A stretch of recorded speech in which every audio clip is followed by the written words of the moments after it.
Hey guys, tonight we begin with some of the biggest lies, myths, and misunderstandings that still cling to ancient Greece, like olive oil on a philosopher's toga. So before you get comfortable, take a moment, like the video and subscribe, but only if you genuinely enjoy what I do here. And let me know in the comments where you're tuning in from and what time it is for you. It's always fascinating to see who's joining us from around the world. Now, dim the lights, maybe turn on a fan for that soft background hum, and let's ease into tonight's journey together. When most people think of ancient Greece, one image usually marches straight into their minds. A Spartan warrior standing heroically on a battlefield, muscles gleaming in the sun, shield raised, ready to defeat an entire army through discipline, courage, and what Hollywood would later determine was a severe shortage of shirts. According to popular culture, Spartans were essentially the ancient world's version of superheroes. They never retreated, never lost, never doubted themselves, and apparently spent every waking moment preparing for battle while delivering inspirational one-liners. The reality, as usual, is far less cinematic and considerably more human. There is no question that Sparta possessed one of the most respected military systems in ancient Greece. Spartan boys entered a demanding educational and military training program known as the agoge. From an early age, they were taught discipline, endurance, obedience, and survival skills. Life was intentionally difficult. Comfort was treated almost like a dangerous enemy. If a modern parent enrolled their child in the agoge today, social services would arrive before lunchtime. This training produced highly capable soldiers, and Spartan armies earned a reputation that intimidated rivals throughout Greece. But somewhere along the way, highly effective soldiers transformed into unbeatable warrior gods. History tends to do that. One of the main reasons is the famous Battle of Thermopylae in 480 BC. Most people know the basic story. King Leonidas and a small Greek force held a narrow mountain pass against the invading Persian army. The Spartans fought bravely, refused to surrender, and became symbols of courage for generations. It is an incredible story. It is also a story about losing. The Persians won. This detail often gets quietly escorted out of the room whenever Thermopylae is discussed. The battle became so legendary that many people remember the heroism while forgetting the outcome. It is one of the few military defeats that managed to secure a better public relations campaign than many victories. And Thermopylae was hardly Sparta's only battle. The Spartans lost wars. They lost campaigns. They lost individual battles.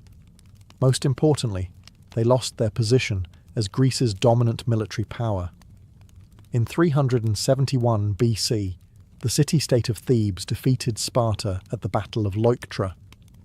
The Theban commander Epaminondas used innovative tactics that completely disrupted Spartan expectations.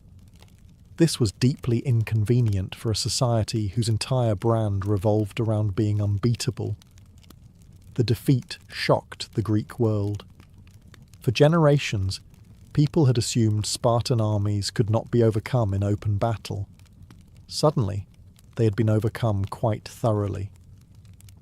Adding to Sparta's difficulties was a problem they could never fully solve. Their society depended on a large population of helots, an enslaved class that greatly outnumbered Spartan citizens. The Spartans spent enormous amounts of time worrying about revolts and maintaining control. Imagine building the most feared military state in Greece, only to spend much of your energy nervously checking whether your workforce was planning to overthrow you. The truth is that Sparta was impressive enough without the exaggerations. Its soldiers were disciplined, its military culture was unique, and its influence was enormous. But the Spartans were not invincible. They were not superhuman. They were not undefeated. They were simply very skilled warriors who happened to acquire one of the greatest marketing campaigns in human history. A campaign that has been running successfully for about 2,500 years. That kind of longevity would make even the Spartans proud. If there is one achievement that ancient Greece proudly claims as a gift to the modern world, it is democracy. Ask almost anyone what Athens is famous for, and somewhere near the top of the list, you'll hear the phrase, birthplace of democracy. It sounds impressive. Noble citizens gathering together, debating important issues, voting on laws, and shaping the future of their society through reasoned discussion. And to be fair, that did happen. The catch is that the word citizens was doing an extraordinary amount of work. When people hear the term democracy today, they usually imagine a system where most adults have the right to vote. Ancient Athens had a rather different interpretation. Athenian democracy allowed participation only to adult male citizens born to citizen parents. Women could not vote. Foreign residents could not vote. Slaves could not vote. Children could not vote. As a result, a large percentage of the population had absolutely no political voice whatsoever. Imagine announcing that everyone is invited to a feast, then revealing that everyone actually refers to a surprisingly specific guest list. Yet within those limits, Athenian democracy was genuinely revolutionary. Unlike many neighbouring societies ruled by kings, tyrants, or aristocrats, Athens allowed eligible citizens to vote directly on important issues. Thousands could gather in assemblies to debate laws, military campaigns, taxes, and foreign policy. In theory, ordinary citizens had significant influence over government decisions. In practice, things were sometimes messier.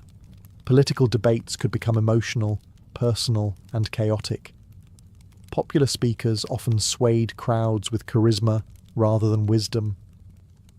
Citizens occasionally voted for policies they later regretted. Sometimes they even voted to exile politicians they disliked. For 10 years, through a process called ostracism, Athenians could write a person's name on a pottery shard and collectively send them away from the city. It was essentially democracy mixed with a very large public grudge.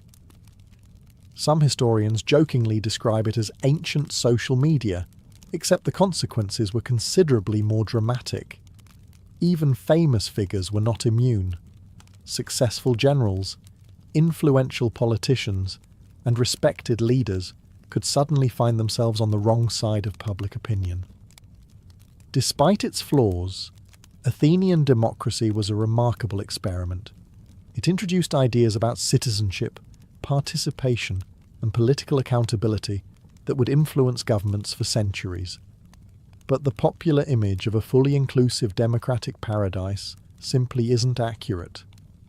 Ancient Athens helped invent democracy. It just hadn't yet figured out the part where nearly everyone gets a vote. That particular upgrade would take another couple of thousand years. History, much like government bureaucracy, occasionally moves at a leisurely pace. Today, when we think of Greek philosophers, we often picture wise old men calmly discussing the meaning of life, while everyone around them listens with admiration and takes careful notes. Ancient Greece itself tells a different story. Many philosophers were respected, certainly. Some attracted devoted students and gained influence across the Greek world. But others were viewed as irritating troublemakers, dangerous thinkers, or people with entirely too much free time. Take Socrates, perhaps the most famous philosopher in history. Modern textbooks often present him as a symbol of wisdom and reason.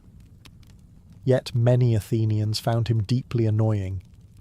His favourite hobby seems to have been walking up to people, asking difficult questions, exposing flaws in their arguments, and then asking even more questions. Imagine spending years building a reputation as an expert on something, only for a barefoot man in the marketplace to politely dismantle your entire worldview before lunch. Not surprisingly, this did not make him universally popular. Socrates questioned politicians, craftsmen, poets, and public figures. He challenged assumptions and encouraged people to think critically about ideas they had always accepted. While some admired him, others saw him as a threat to social order. Eventually, Athens put him on trial.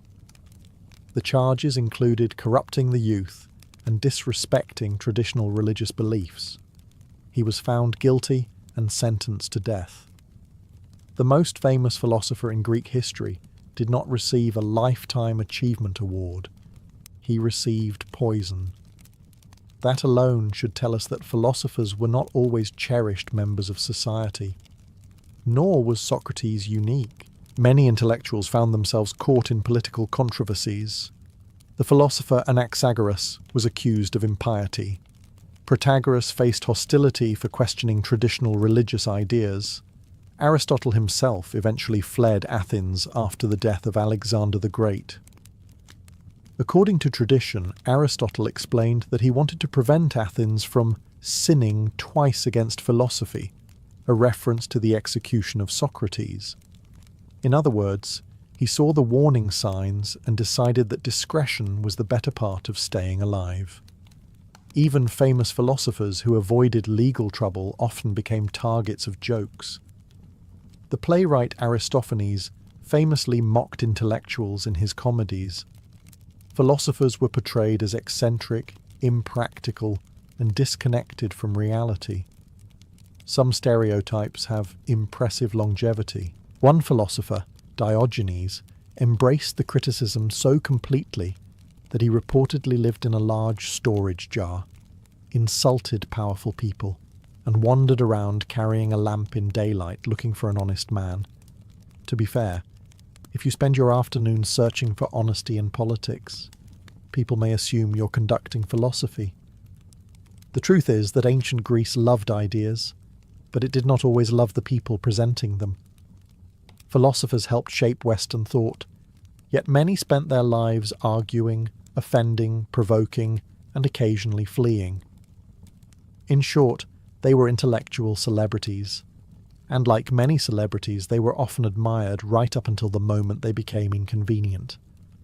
If you've ever walked through a museum filled with ancient Greek statues, you've probably noticed something. They're all very white marble faces, white marble bodies, white marble heroes staring nobly into the distance as if they have spent the last 2,000 years contemplating important philosophical questions. This has led many people to believe that the ancient Greeks deliberately created their art in pure white marble because they considered it the height of beauty and sophistication. There's only one problem. They didn't. In reality, most Greek statues were painted, brightly painted, painfully brightly painted in some cases. The statues that survive today have lost most of their original colours after centuries of exposure to weather, sunlight, moisture, and human beings doing what human beings do best, accidentally destroying historical evidence. When archaeologists began examining statues closely, they discovered tiny traces of pigments still clinging to the stone. Advanced imaging techniques later revealed that many sculptures had originally been covered in vivid reds, blues, greens, yellows, and golds. Some even featured detailed patterns on clothing, painted eyes, colourful hair, and decorative accessories.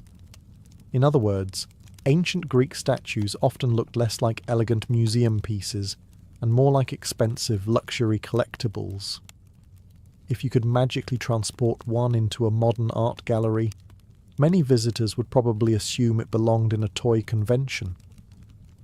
This revelation shocked scholars when it first gained widespread attention. For centuries, people had built entire artistic movements around the idea of pure white Greek sculpture. During the Renaissance and later the neoclassical period, artists admired what they believed was the Greeks' preference for clean, uncoloured marble. The irony is almost impressive. European artists spent hundreds of years copying a version of Greek art that had accidentally lost most of its paint. The Greeks themselves would likely have been confused by the misunderstanding. Imagine painting your house bright blue, only for future generations to discover it after the paint has faded away and conclude that you were passionately devoted to plain concrete. The colours served important purposes. They made details easier to see, highlighted clothing and armour, emphasised facial features, and brought religious statues to life.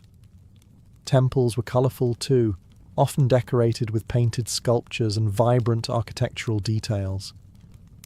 Ancient Greece was not the world of endless white stone that many people imagine. It was colourful. Very colourful. Perhaps uncomfortably colourful for some modern tastes. The biggest lesson here is that history often survives in fragments. What we see today is not always what people saw at the time. The ancient Greeks lived in a world bursting with colour, but after 2,000 years, most of that colour quietly disappeared. The myth remained. The paint did not. When modern films portray ancient Greece, the casting often follows a familiar formula. Everyone is tall. Everyone is handsome. Everyone possesses perfect hair despite lacking modern shampoo. And everyone seems to spend their free time training for a statue competition. The result is an image of ancient Greece populated almost entirely by athletic supermodels who occasionally paused their beauty routines long enough to invent philosophy. Reality, unsurprisingly, was more diverse. Ancient Greece was not a single unified country. It was a collection of independent city-states scattered across the Mediterranean and Aegean worlds. Greek communities stretched from mainland Greece to islands, coastal Asia Minor, southern Italy, Sicily, North Africa, and beyond. Merchants, sailors, soldiers, diplomats, and settlers moved constantly throughout these regions. As a result, the Greek world was connected to an enormous network of peoples and cultures. Athenians looked different from Spartans. Islanders looked different from mainland Greeks. Greeks living in Egypt often had different experiences from Greeks living along the Black Sea. Even within the same city, people came from a variety of backgrounds. Ancient writers themselves occasionally commented on physical differences between populations. They understood perfectly well that people from different regions did not all look identical. The modern image of a single Greek appearance is largely a later invention. Part of the confusion comes from Greek art. Statues often depict idealized human forms rather than ordinary people. Sculptors wanted to represent perfection, not necessarily reality. Muscles were enhanced. Features were refined. Bodies were proportioned according to artistic ideals. Think of it as the ancient equivalent of heavily edited social media photos. If archaeologists 2,000 years from now judged modern humanity entirely from fitness advertisements, they might conclude that every person spends 6 hours a day exercising and never eats an entire pizza alone. History would be deeply mistaken. Ancient Greek writers were actually aware of this tendency toward idealization. Philosophers frequently discussed beauty, perfection, and the relationship between appearance and reality. The statues represented aspirations as much as observations. Meanwhile, ordinary Greeks were busy dealing with ordinary problems. They worked farms, they ran shops, they argued with neighbours, they worried about taxes, they suffered injuries, illnesses, and all the other inconveniences associated with being human. Most did not resemble Achilles stepping out of a heroic painting. The broader lesson is an important one. Ancient Greece was not a civilization populated by identical philosopher-athletes carved from marble. It was a vibrant, complex world, filled with different communities, different appearances, and different ways of life. The Greeks gave us many remarkable ideas, The notion that everyone looked like a modern movie star was not one of them. That contribution belongs entirely to the film industry, which has never met a historical figure it couldn't improve with better lighting.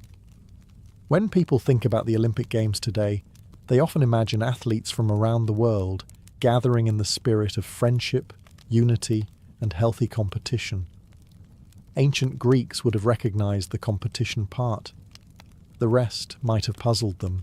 The original Olympic Games were certainly prestigious. Winning at Olympia brought enormous honor to both the athlete and their city-state. Victors could become local celebrities, receive valuable rewards, enjoy public recognition, and have their names remembered for generations. What they did not receive was a silver medal for trying their best. Ancient Greek athletics were intensely competitive.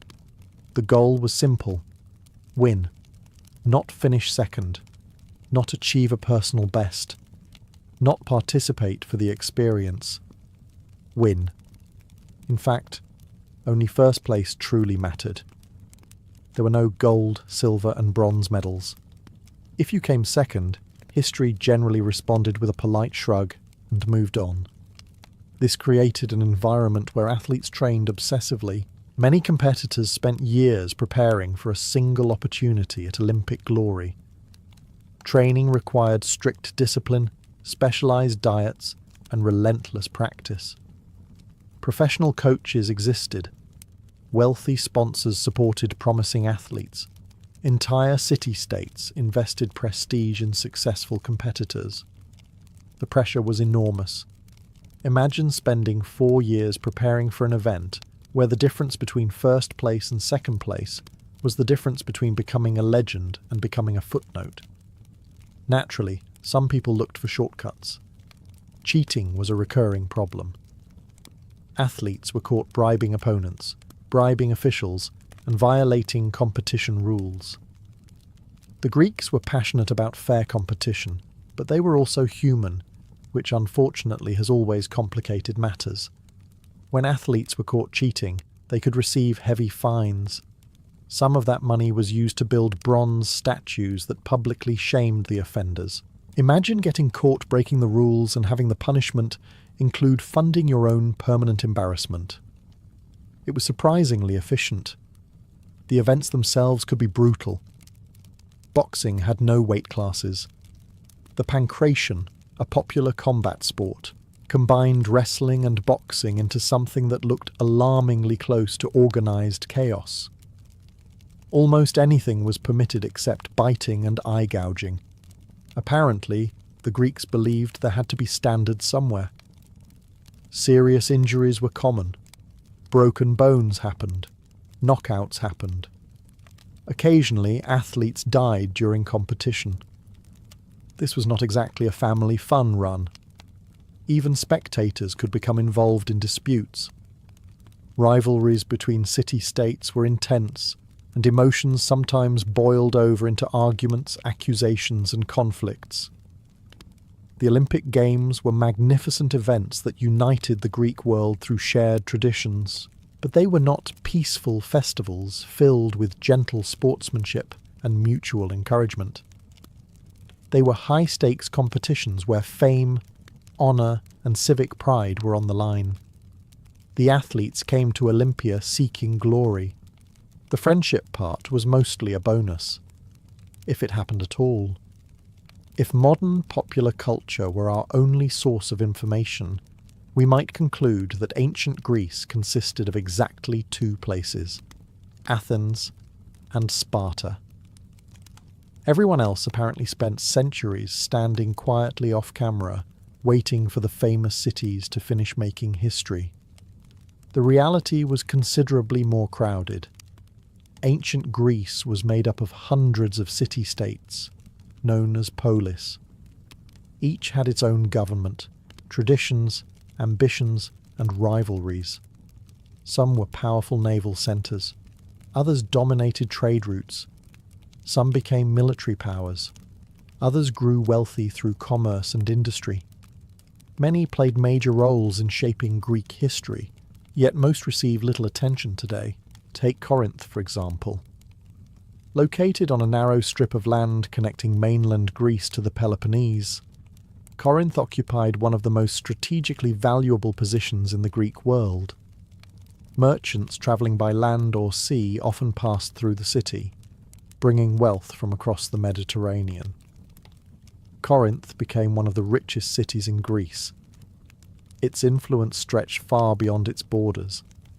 Ancient visitors often described it as prosperous, busy, and filled with opportunities. In modern terms, it was something like a major international commercial hub, except with more temples and fewer parking problems. Then there was Thebes. Today, many people know Thebes primarily because it appears in Greek myths involving Oedipus, Antigone, and a truly impressive amount of family drama. Historically, however, Thebes became one of the most powerful military states in Greece. In 371 BC, Theban forces defeated Sparta at the Battle of Leuctra, ending centuries of Spartan dominance. The victory shocked the Greek world. Imagine spending generations building a reputation as the toughest military force alive, only to discover that another Greek city had not received the memo. Thebes briefly became the leading power in Greece. Not bad for a city that often gets treated like a supporting character. Far to the west, Syracuse emerged as one of the most important Greek cities in Sicily. It grew wealthy, powerful, and influential enough to challenge major rivals throughout the Mediterranean. At times, Syracuse was larger and richer than many cities on the Greek mainland. Yet modern discussions of ancient Greece often skip past it entirely. Even smaller city-states contributed to Greek culture, philosophy, science, politics, and warfare. Their histories intertwined through alliances, rivalries, trade agreements, and conflicts that lasted for generations. The truth is that ancient Greece was never a simple story about Athens and Sparta. It was a complicated network of competing cities, each convinced it was the centre of civilization, which, if we're being fair, is a remarkably Greek attitude. The famous cities deserve their reputation. They just weren't alone in making history. Their neighbours had plenty to say about that, usually quite loudly. If Hollywood has taught the world anything about ancient Greece, it is apparently this. Every Greek citizen owned a spotless white toga. They spent their days standing around marble buildings, discussing philosophy, and somehow keeping those white garments perfectly clean, despite living in a dusty, ancient city filled with animals, markets, workshops, and people. This image is so common that many people are surprised to learn the Greeks weren't actually the toga-wearing civilization. That was Rome. The toga was a distinctly Roman garment, not a Greek one. Ancient Greeks had their own styles of clothing, and they looked quite different. The most common garment was the chiton, a tunic-like piece of clothing usually made from linen or wool. Men and women wore different versions depending on fashion, social status, and local customs. Over the chiton, people often wore a himation, a large cloak that could be wrapped around the body in various ways. The clothing was practical, adaptable, and suitable for the Mediterranean climate. It was also colourful. There is that inconvenient colour problem again. Just as Greek statues were originally painted, Greek clothing was often dyed using natural pigments. Reds, yellows, blues, greens, and purples could all be found throughout the Greek world. Wealthier citizens often displayed their status through higher quality fabrics and more expensive dyes. The average Greek citizen did not spend every day dressed like an extra in a black and white film, nor did everyone dress the same. Clothing varied significantly depending on location, profession, wealth, age, and occasion. A farmer working in the fields wore something very different from a wealthy Athenian politician attending a public assembly. This may sound obvious, but popular culture occasionally gives the impression that entire civilizations received a single approved outfit. Ancient life was rarely that organized. If you asked an ancient Greek where to find the most reliable advice in the world, many would have pointed you toward the Oracle of Delphi. Located on the slopes of Mount Parnassus, the sanctuary of Apollo attracted visitors from across the Greek world and beyond. Kings, generals, politicians, merchants, and ordinary citizens all made the journey hoping to receive divine guidance. The oracle's reputation was extraordinary. People consulted her before wars, before founding colonies, before major political decisions, before important personal choices. Essentially, if something mattered, someone eventually asked Delphi about it. Modern retellings often present the oracle as a supernatural figure who delivered precise predictions about the future. The actual experience was usually much less straightforward. One of the most famous examples involved Croesus, the wealthy king of Lydia. Before attacking the Persian Empire, Croesus sent messengers to Delphi to ask whether he should go to war. The oracle reportedly answered that if he crossed the river and attacked, a great empire would be destroyed. This sounded promising, so Croesus invaded. The prediction came true. A great empire was destroyed. Unfortunately for Croesus, it was his own. This story perfectly illustrates why Delphi maintained such an impressive reputation for accuracy.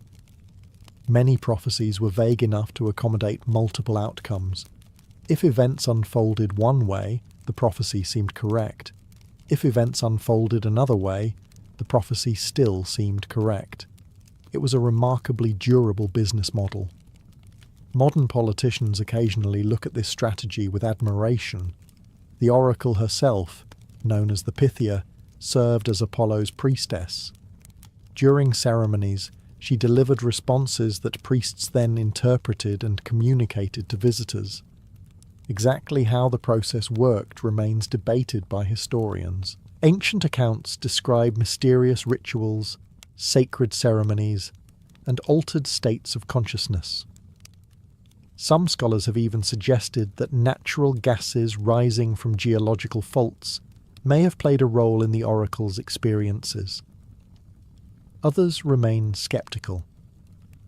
What everyone agrees on is that the sanctuary became one of the most influential religious centres in the ancient world. Importantly, visitors did not simply receive answers to factual questions. The responses often required interpretation. Lots of interpretation. In some cases, entire political debates emerged over what a prophecy actually meant. Imagine receiving guidance so ambiguous that you needed a committee meeting just to understand your fortune. Yet people continued to trust Delphi for centuries. Part of this was religious faith, part was tradition, and part was the oracle's remarkable ability to offer advice that remained relevant regardless of what happened next. The truth is that Delphi was not a magical prediction machine delivering crystal-clear forecasts of the future. It was a religious institution operating in a world filled with uncertainty.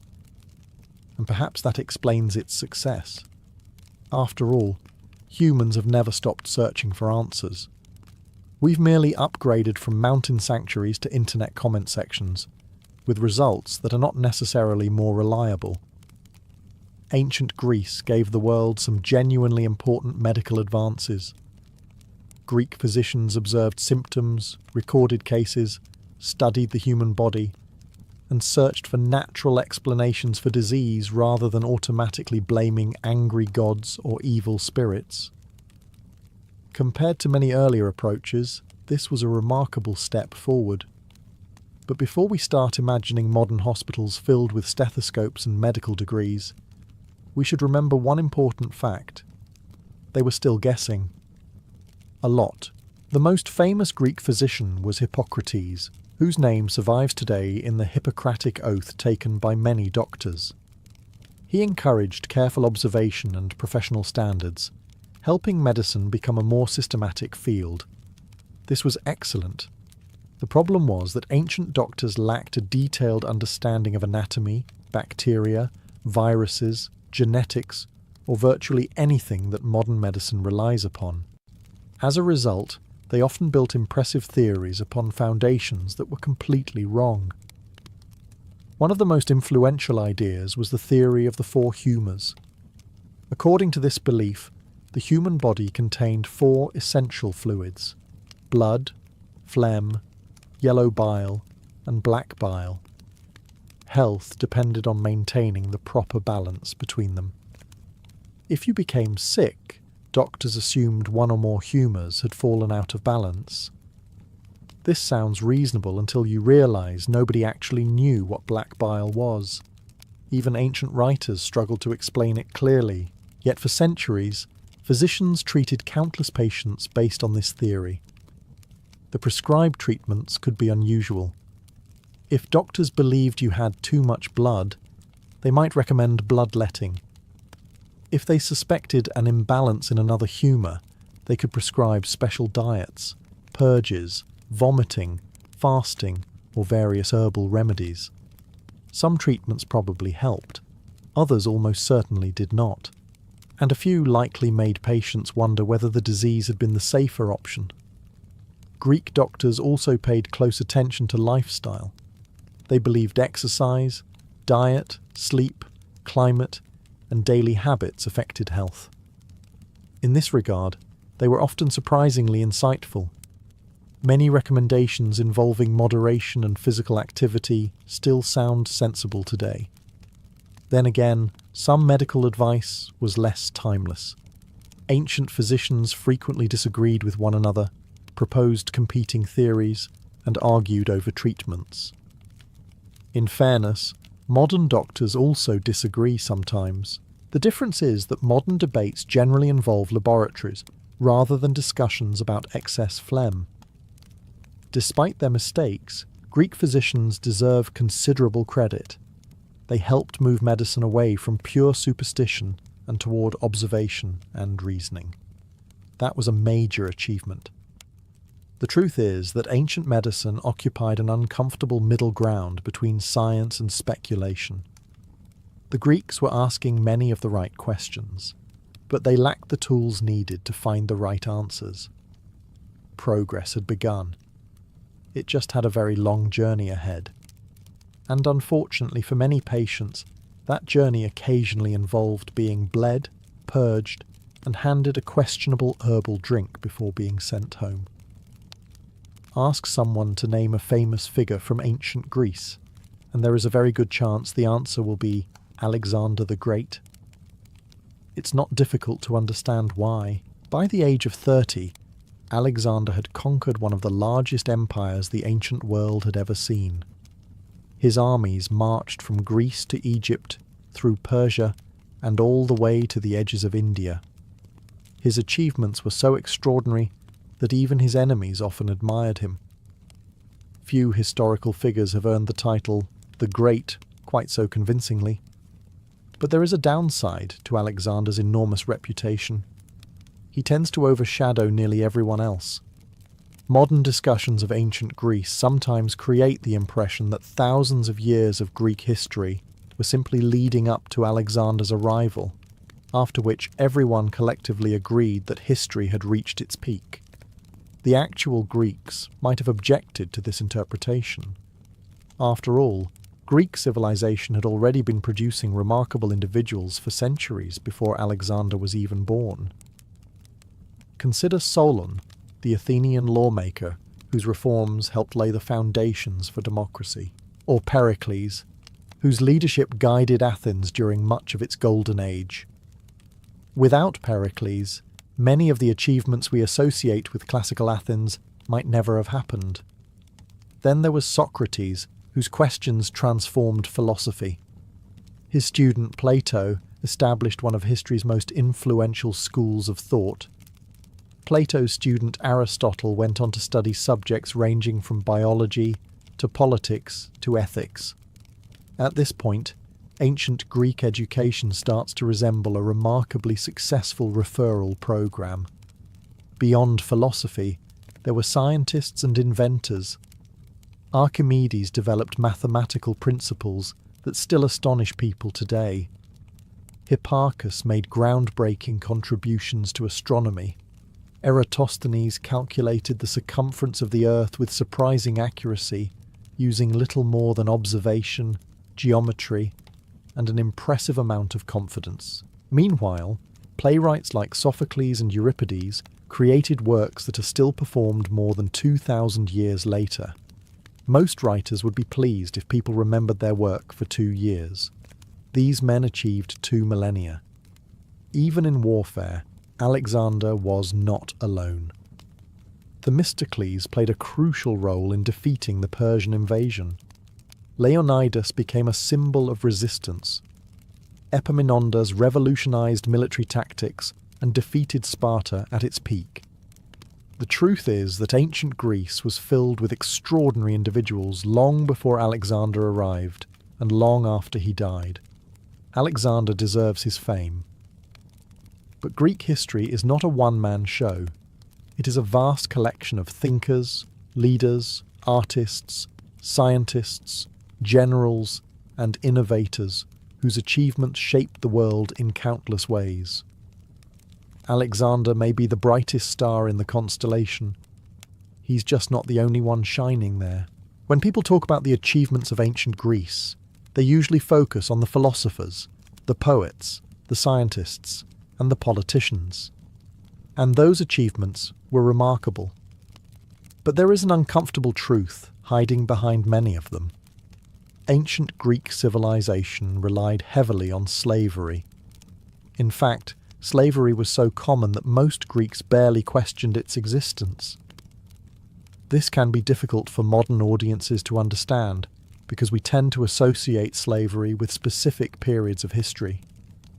For the Greeks, however, it was woven into everyday life.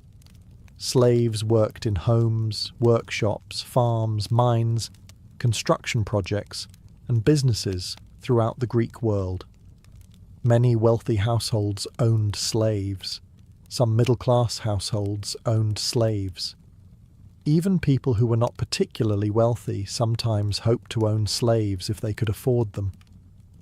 The institution was deeply embedded in society. Athens, the city celebrated as the birthplace of democracy, depended heavily on enslaved labour. This creates one of the great contradictions of ancient Greece. The same society that produced passionate discussions about freedom, citizenship, justice, and political participation also denied those rights to large portions of its population. A citizen might spend the morning debating liberty in the assembly and the afternoon returning home to a household maintained by enslaved workers. History is often less tidy than we would like. The situation in Sparta was even more extreme. Spartan society depended on a large population known as helots. These were not slaves in exactly the same sense as those found elsewhere in Greece, but they lived under severe restrictions and were forced to work the land for Spartan citizens. In many areas, helots vastly outnumbered the Spartans themselves. This imbalance created constant anxiety. Much of Sparta's military culture was shaped by the fear of rebellion. Spartan leaders worried continually about maintaining control over a population that had every reason to dislike them, which, if we're being honest, was not an entirely irrational concern. Conditions varied greatly depending on location and circumstance. Some slaves worked in households and developed relatively stable relationships with their owners. Others faced brutal treatment. The silver mines at Laurion near Athens were especially notorious. Thousands of enslaved workers endured dangerous conditions underground, performing exhausting labour that helped fuel the city's economy. Few Greek philosophers openly challenged the institution. Even thinkers whose ideas influenced modern concepts of justice often accepted slavery as a normal part of society. The truth is that many of ancient Greece's greatest achievements rested upon foundations that included forced labour. This does not erase Greek accomplishments, nor does it excuse the system. Instead, It reminds us that civilizations are complicated. The Greeks gave the world extraordinary ideas about freedom and citizenship, but they did not apply those ideas equally to everyone around them. Like many societies throughout history, they saw contradictions that seem obvious to us while remaining surprisingly invisible to themselves. When modern people think about ancient Greece, they often imagine a single civilization moving through history together, united by language, culture, and a shared identity. The Greeks themselves would probably have found this idea amusing, or suspicious, or a useful excuse to start another war. The truth is that ancient Greece was almost never politically united. Instead, it consisted of hundreds of independent city-states, each fiercely protective of its own interests. Athens had its priorities. Sparta had its priorities. Corinth had its priorities. Thebes had its priorities. And quite often, those priorities involved arguing with one another. The Greeks shared a common language, similar religious traditions, and many cultural practices. They worshipped the same gods, celebrated common festivals, and competed in events like the Olympic Games. But these shared traditions did not magically create political harmony. If anything, they often provided more opportunities for rivalry. Athens and Sparta offer the most famous example. During the Persian Wars, Greek city-states managed to cooperate against the enormous Persian Empire. Together, they achieved remarkable victories that preserved Greek independence. For a brief moment, unity seemed possible. Then the Persians stopped being an immediate threat, and the Greeks returned to what they did best, competing with other Greeks. The rivalry between Athens and Sparta eventually exploded into the Peloponnesian War, one of the most destructive conflicts in Greek history. The war lasted for decades, devastated entire regions, weakened both sides, and left much of Greece exhausted. The historian Thucydides recorded the conflict in extraordinary detail, and one thing becomes clear very quickly. Nobody was having a good time. Cities switched alliances. Former allies became enemies. Political factions fought each other. Military campaigns dragged on year after year. At several points, everyone involved seemed determined to prove that cooperation had merely been a temporary administrative error. Even after Sparta eventually emerged victorious, peace remained elusive. Thebes rose to challenge Spartan dominance. Other city-states formed new alliances. Old rivalries continued. The cycle repeated itself with remarkable consistency. This constant division had serious consequences. By the 4th century BC, years of warfare had weakened many Greek states. When Philip II of Macedon began expanding his power, the Greeks struggled to present a united front. Many cities remained too busy distrusting one another. History occasionally offers painful lessons about the cost of disunity. Ancient Greece provides several. The truth is that Greek civilization was connected by culture far more than by politics. The Greeks often saw themselves as part of a broader Hellenic world, but their primary loyalty usually belonged to their own city-state. They were united just often enough to accomplish remarkable things, and divided often enough to make those accomplishments considerably more difficult, which, in fairness, is a pattern that would remain familiar throughout much of human history. By now, a pattern has probably started to emerge. The Spartans were not invincible. Democracy was limited. Philosophers were controversial. The Olympic Games were brutal. The Greeks were rarely united. And yet, despite all these myths falling away, ancient Greece remains one of the most influential civilizations in history. Which brings us to perhaps the biggest misconception of all. The idea that ancient Greece, particularly the famous Golden Age of Athens, was some kind of flawless era of wisdom, enlightenment, and intellectual perfection. It wasn't. The Golden Age produced extraordinary achievements. The Parthenon was built. Great works of literature were written. Philosophy flourished. Art, architecture, science, and politics reached impressive new heights. But everyday life remained far from ideal. Athens was filled with political rivalries, public scandals, corruption, legal disputes, and social inequalities. Politicians frequently attacked one another. Citizens argued constantly. Laws changed. Factions competed for influence. Public opinion could shift rapidly and unpredictably.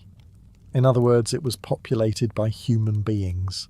The city also faced recurring outbreaks of disease. During the Peloponnesian War, a devastating plague struck Athens, killing thousands of people. Entire families disappeared. Social order weakened. Fear spread throughout the city. The greatest intellectual centre in Greece proved just as vulnerable to disease as any other ancient society. Then there was warfare. Modern discussions often focus on Greek philosophy, while quietly ignoring how much time the Greeks spent fighting. A lot. Wars between city-states were common. Military service was expected. Entire generations grew up knowing that conflict could arrive at any moment. Even Athens, famous for its cultural achievements, devoted enormous resources to military power. The reality is that Greek civilization balanced brilliance and violence side by side. The same society that produced Plato also produced political executions. The same civilization that built magnificent temples also relied on slavery. The same people who debated justice and virtue could be ruthless toward rivals. None of this makes ancient Greece less impressive. In fact, it makes it more interesting. The greatest civilizations in history are rarely perfect. They succeed not because they overcome every flaw, but because they manage to create remarkable achievements despite those flaws. Ancient Greece changed the world through its ideas, discoveries, and innovations. Its influence can still be seen in modern politics, philosophy, science, literature, and art. But the Greeks were not mythical heroes living in a golden paradise. They were ordinary people navigating extraordinary circumstances. They made mistakes. They argued.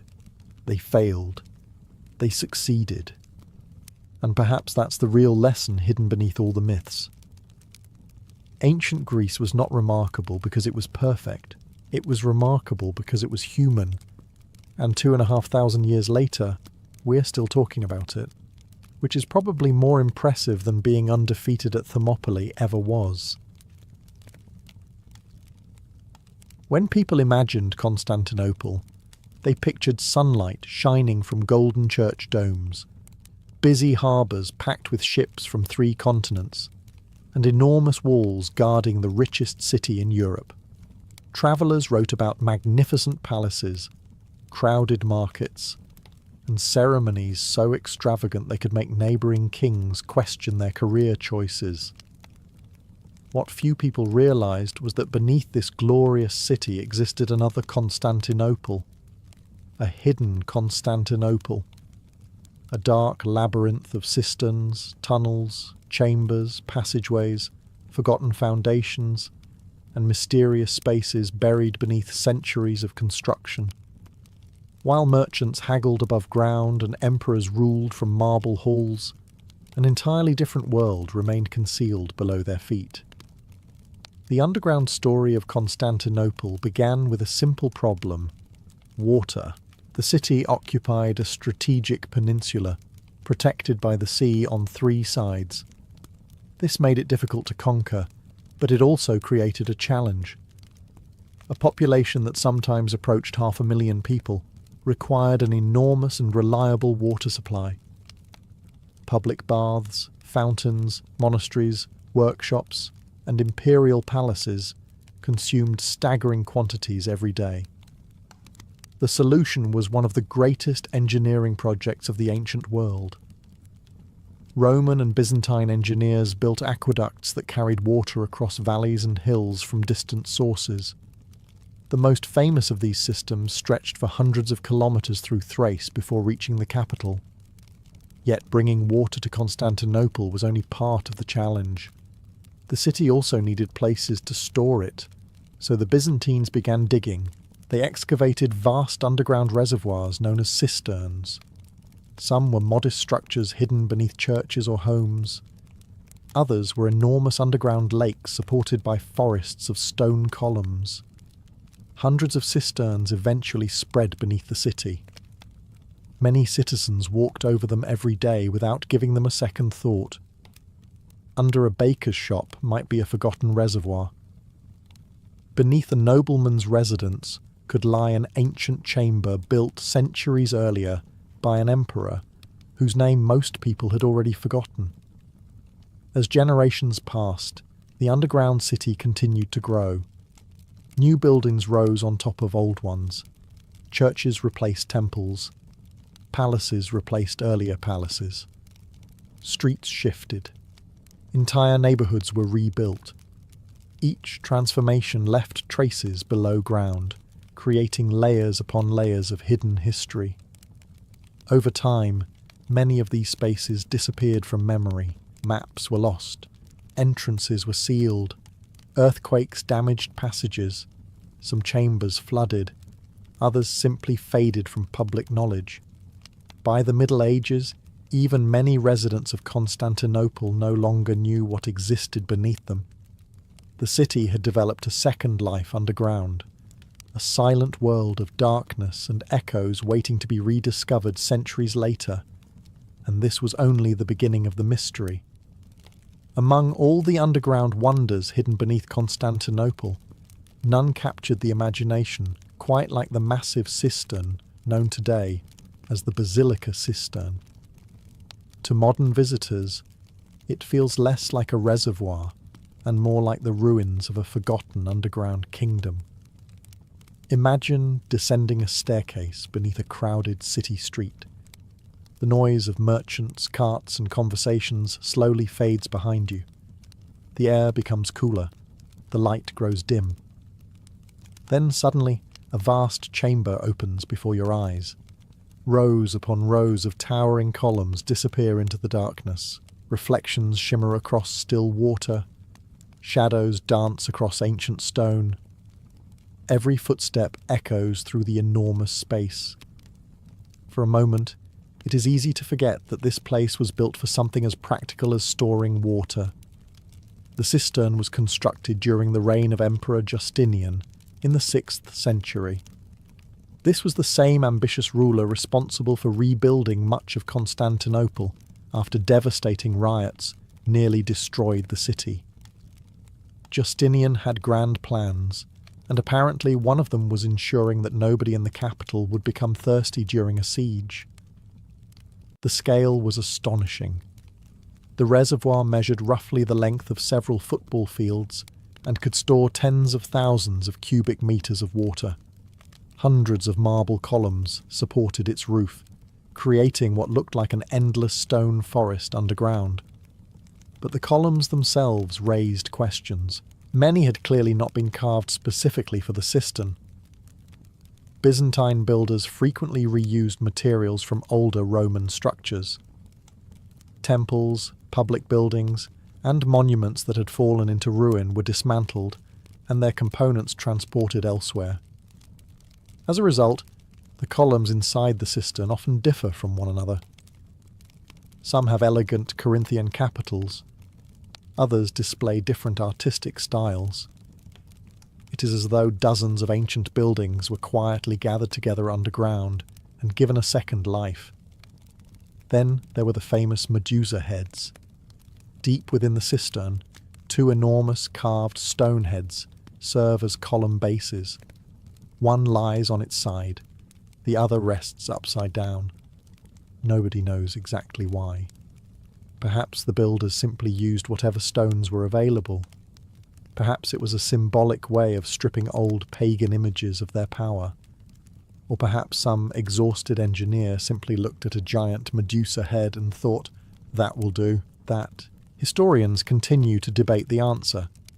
What makes the mystery even more fascinating is that the cistern eventually disappeared from public memory. For centuries, many people living above it had no idea it existed. Yet the hidden reservoir remained below their feet, patiently waiting in the darkness, preserving one of Constantinople's greatest secrets. If the great cisterns of Constantinople were real, documented and visible, the tunnels were something far more mysterious. For centuries, stories circulated about secret passages running beneath the city.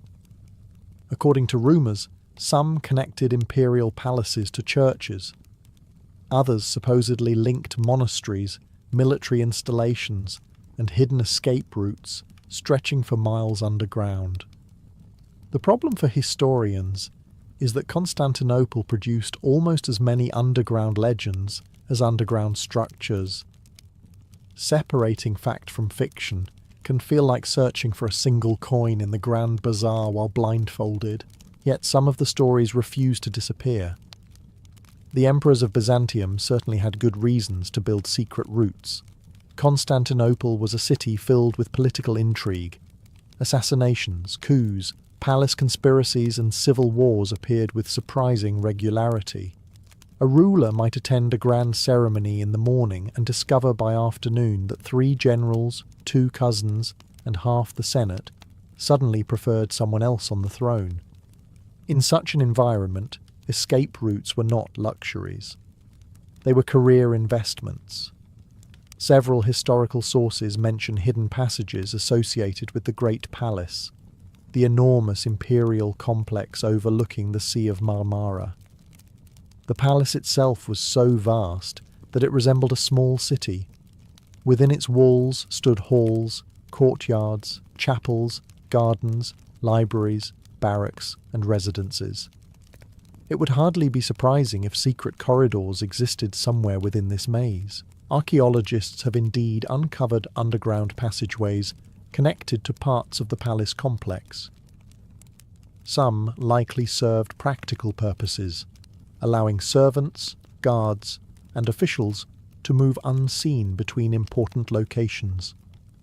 Others remain more difficult to explain. Beneath parts of the city, explorers have found blocked tunnels disappearing into darkness. Some end abruptly. Others continue beyond areas that have yet to be fully investigated. Earthquakes, collapses, and centuries of construction have altered the underground landscape so dramatically that many original routes may never be completely understood. Naturally, the uncertainty encouraged wild speculation. One legend claimed that tunnels connected the Hagia Sophia to distant parts of the city. Another suggested hidden chambers filled with imperial treasures still remained undiscovered. Some stories even described monks carrying sacred relics through secret passages during times of invasion. Evidence for such tales is often thin, but that has never stopped people from believing them. After all, when a city possesses thousands of years of history layered beneath its streets, every sealed doorway becomes a potential mystery. Every unexplored corridor invites imagination. And nowhere in Constantinople was imagination more active than beneath the imperial heart of the city, where some believed entire forgotten worlds still waited in the darkness. The deeper historians investigate Constantinople's underground world, the more they encounter a frustrating reality. Entire sections are missing. Not missing in the sense that they were destroyed completely. Missing in the sense that nobody knows exactly where they are, how extensive they once were, or what secrets they may have contained. Nowhere is this mystery greater than beneath the ruins of the Great Palace of Constantinople. For nearly 800 years, the Great Palace served as the centre of Byzantine power. Emperors ruled from its halls. Foreign ambassadors walked its corridors. Generals celebrated victories there. Court officials spent entire careers navigating its complicated politics while trying not to accidentally offend someone important enough to have them exiled. The palace was enormous. It stretched across a large section of the city overlooking the Sea of Marmara. Visitors described magnificent reception halls, private chapels, gardens, terraces, and rooms decorated with gold, marble, and mosaics. Some compared it to a city within a city, yet today, much of it has vanished. Centuries of rebuilding, earthquakes, fires, and Ottoman construction gradually buried large portions of the complex beneath newer structures. Archaeologists have uncovered fragments, but the overwhelming majority remains hidden beneath modern Istanbul. And beneath those buried ruins lie even more mysteries. Excavations have revealed underground chambers, vaulted rooms, storage areas, and passageways associated with the palace. Some appear to have been used for supplies. Others likely housed servants or guards. A few seem designed for purposes that remain uncertain. The challenge is that archaeologists cannot simply dig up an entire modern city to find answers. Beneath apartment buildings, roads, shops, and houses may lie chambers untouched for centuries. Historians know they exist because fragments occasionally appear during construction projects. Workers digging foundations have sometimes uncovered forgotten walls, tunnels, staircases, and underground rooms that nobody realized were there. Each discovery raises new questions. What else remains hidden nearby? How many palace structures still survive underground? Could entire sections of the imperial complex remain sealed beneath the modern city? Some researchers believe this is entirely possible. Constantinople was continuously inhabited for more than 16 centuries. Every generation built on top of the previous one. Layers accumulated. Streets rose higher. Buildings covered older buildings. The result resembles a historical layer cake, except this particular cake occasionally contains Byzantine tunnels, Roman foundations, and enough mysteries to keep archaeologists awake at night. Somewhere beneath modern Istanbul, portions of the imperial world may still rest undisturbed, silent, dark, and waiting for the next accidental discovery to bring them back into the light. Few places in Constantinople inspired more awe than the city's monasteries. These were not simply quiet buildings where monks copied manuscripts and prayed all day. Many were wealthy institutions with libraries, workshops, storerooms, gardens, and extensive underground spaces. Some had existed for centuries, accumulating layers of additions and modifications that transformed them into sprawling complexes. And beneath several of these monasteries lay worlds rarely seen by ordinary citizens. Underground chambers served many purposes. Some functioned as storage areas for food, wine, oil, and valuable documents. Others provided cool, stable conditions for preserving supplies throughout the year. A few were designed as crypts, where important religious figures were buried.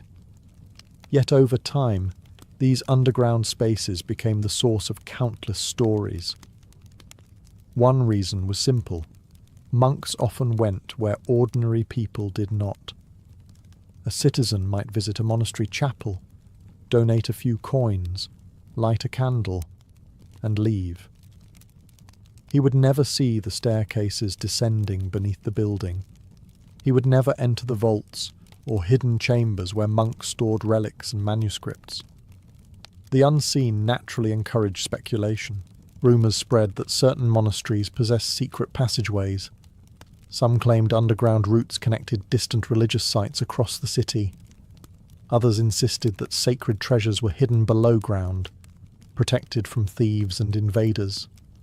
When danger approached Constantinople, such stories multiplied. The city endured countless wars, sieges, and periods of unrest. During these crises, monks were known to hide valuable religious objects. Relics associated with saints, precious manuscripts, and ceremonial items sometimes vanished from public view. People wondered where they went. The obvious answer was underground. As generations passed, stories became more elaborate. Some claimed entire collections of sacred artifacts remained hidden beneath forgotten monasteries. Others described sealed chambers filled with ancient manuscripts that had never been rediscovered. There is little evidence for most of these tales, but history occasionally rewards the dreamers. Archaeologists working in former monastery sites have uncovered unexpected crypts, hidden rooms, and underground structures that had been forgotten for centuries. These discoveries remind historians that even the most cautious legends sometimes contain a grain of truth. The monks themselves added to the mystery. Many Byzantine monks sought solitude and contemplation. Underground chapels offered silence unavailable in the bustling city above. There, surrounded by stone walls and flickering lamps, they could pray far from the noise of Constantinople. To outsiders, such behaviour seemed strange. To the monks, it was devotion. But centuries later, when entrances were sealed and memories faded, those silent underground spaces became yet another piece of Constantinople's buried puzzle, hidden beneath the streets, waiting to be found again. If any building in Constantinople seemed destined to gather mysteries, it was Hagia Sophia. For nearly 1,000 years, it stood as the greatest church in the Christian world. Emperors were crowned beneath its vast dome. Patriarchs delivered sermons within its walls. Travellers arriving from distant lands often struggled to describe its scale, settling instead for phrases that amounted to, "You really had to see it yourself." Above ground, Hagia Sophia was magnificent. Below ground, it was mysterious. For centuries, stories circulated about hidden chambers, flooded tunnels, and secret passageways beneath the great church. Some tales were grounded in reality, others drifted into the realm of legend. Together, they created one of Constantinople's most enduring underground mysteries. Part of the fascination came from necessity. A structure as enormous as Hagia Sophia required a complex foundation system. Byzantine engineers had to stabilize the building on difficult terrain while protecting it from earthquakes that regularly shook the region. Beneath the church, they constructed vaults, support structures, and underground spaces that helped distribute its tremendous weight. Over time, many of these areas disappeared from public view. Some became inaccessible, others flooded. A few were simply forgotten. As centuries passed, curiosity grew. People began asking what exactly existed beneath the famous church. Explorations conducted in modern times have revealed a network of underground chambers and passageways below Hagia Sophia. Some contain water, others appear connected to ancient drainage systems. A few extend farther than researchers initially expected. Not surprisingly, these discoveries inspired even more speculation. One popular legend claimed that secret tunnels linked Hagia Sophia to the Great Palace. Another suggested that clergy could move unseen through hidden passages during times of crisis. Some stories described underground escape routes used when enemies threatened the city. Evidence for these claims remains uncertain. Yet the church's dramatic history encouraged such theories. Hagia Sophia survived riots, invasions, earthquakes, religious disputes, and the fall of an empire. It witnessed events that reshaped entire civilizations. If any building seemed likely to conceal hidden secrets, this was the one. Then there were the stories surrounding the final days of Constantinople.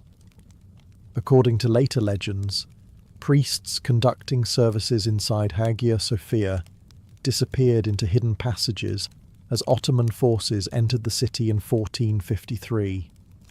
Some versions claimed they would emerge again only when the city returned to Christian rule. Historians treat such stories as folklore rather than fact, but folklore often survives because it captures something deeper. In this case, it reflected the belief that beneath Hagia Sophia, beneath its stone floors and towering columns, history itself remained hidden, waiting in darkness long after emperors' armies and entire empires had passed away. The Basilica Cistern may be the most famous underground structure in Constantinople, but it was only one piece of a much larger hidden network. In reality, the city contained hundreds of cisterns. Some were massive engineering projects built by emperors. Others were modest reservoirs serving neighbourhoods, monasteries, palaces, or individual buildings. Together, they formed a vast underground water system unlike anything else in medieval Europe. The remarkable part is that many of them were eventually forgotten, not destroyed. Forgotten as centuries passed, populations shifted, districts changed, and new rulers altered the city. Water systems were repaired, abandoned, replaced, and rebuilt. A cistern that had once been essential to daily life could slowly disappear from memory. The structure itself remained, only its purpose was lost. This created some unusual situations. In certain cases, houses and shops were constructed directly above ancient reservoirs. Generations lived their entire lives without realizing that enormous chambers existed beneath their feet. Some residents occasionally noticed strange sounds coming from below, or discovered unusually cool air rising through cracks in the ground. Most simply ignored it. Life in Constantinople provided enough daily concerns without investigating mysterious holes in the floor. Yet every now and then, someone stumbled upon one of these forgotten spaces. Historical accounts describe people lowering buckets into openings and discovering water far below. Others found sealed staircases leading into darkness. In some cases, residents reportedly fished through holes in basement floors without fully understanding that they were standing above ancient Byzantine reservoirs. Imagine catching dinner from a hidden underground lake and never asking why there was a lake beneath your house. History occasionally works that way. Modern archaeologists continue to discover previously unknown cisterns throughout Istanbul. Construction projects frequently reveal chambers that had vanished from historical records centuries earlier. Some are remarkably well preserved, complete with columns, vaulted ceilings, and ancient brickwork. Others appear almost frozen in time. Dust covers the floors. Water slowly drips from ceilings. Stone arches stand exactly where Byzantine engineers placed them over 1,000 years ago. The silence can be unsettling. These forgotten reservoirs remind us that Constantinople was built not only outward and upward, but downward as well. Every emperor who expanded the city added another layer. Every generation left structures that later generations might overlook. As a result, parts of Byzantine Constantinople remain hidden even today. Beneath busy streets, apartment blocks, and modern shops, forgotten cisterns continue their patient existence.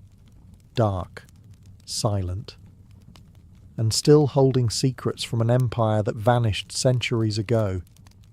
Whenever people discover hidden tunnels, sealed chambers, or forgotten underground vaults, one question inevitably follows. What treasures might still be down there? For centuries, the people of Constantinople asked themselves the same thing. The city was one of the wealthiest capitals in history.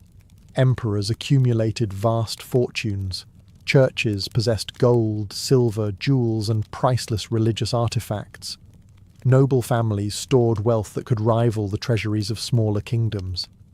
Merchants arriving from Europe, Asia, and Africa brought valuable goods from every corner of the known world.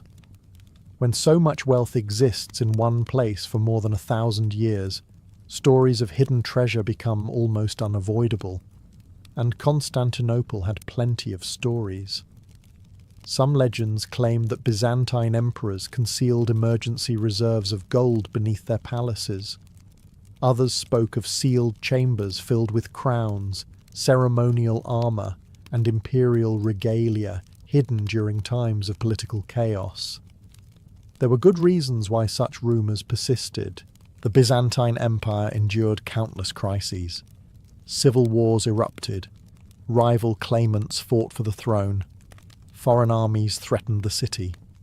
During these dangerous periods, valuables were often moved, concealed, or stored in secure locations. Sometimes the people responsible for hiding them never returned. A noble might die in battle. A palace official could be executed during a political purge. A monastery might be abandoned after an invasion. Knowledge of certain hiding places could disappear surprisingly quickly.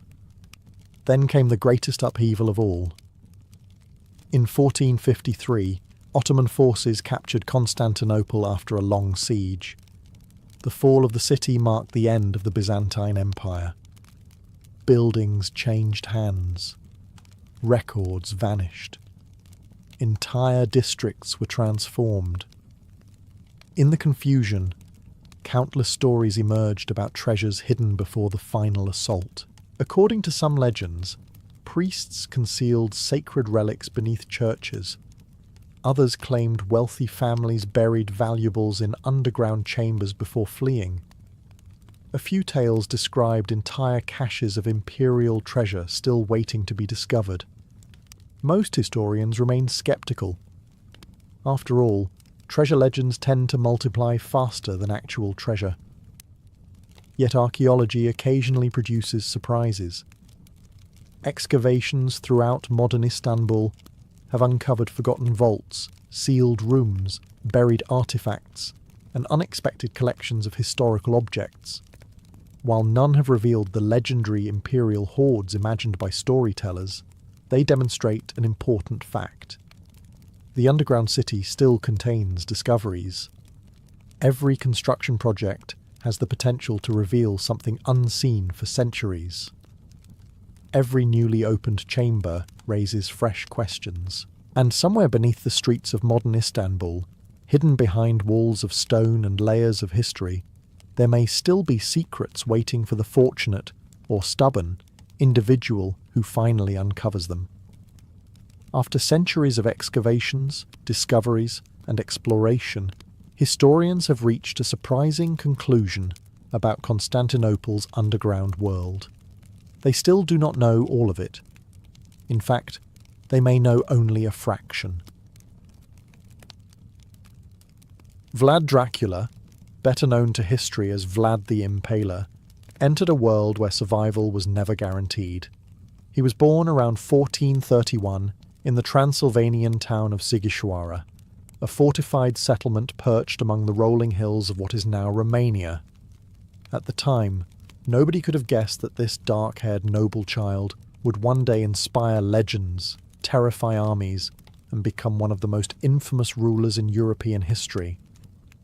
For now, however, he was simply Vlad, the second son of a nobleman with dangerous ambitions. His father, Vlad Dracul, belonged to the warrior aristocracy of Wallachia, a small principality caught between powerful rivals.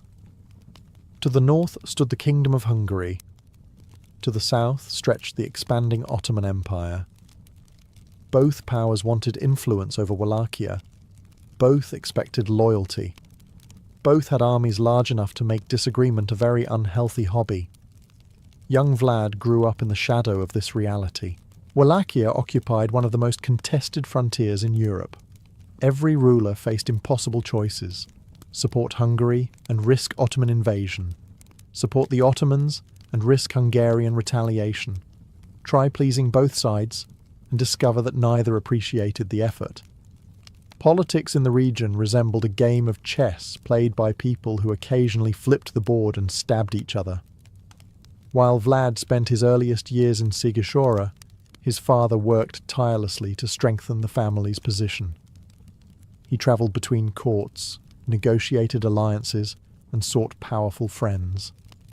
These efforts eventually earned him membership in the prestigious Order of the Dragon, a chivalric organization dedicated to defending Christianity against Ottoman expansion. It was from this honor that the family gained its famous name. Dracul referred to the dragon emblem worn by members of the order. Vlad would later become known as Dracula, meaning son of Dracul or son of the dragon. At the time, however, titles mattered less to a child than daily life.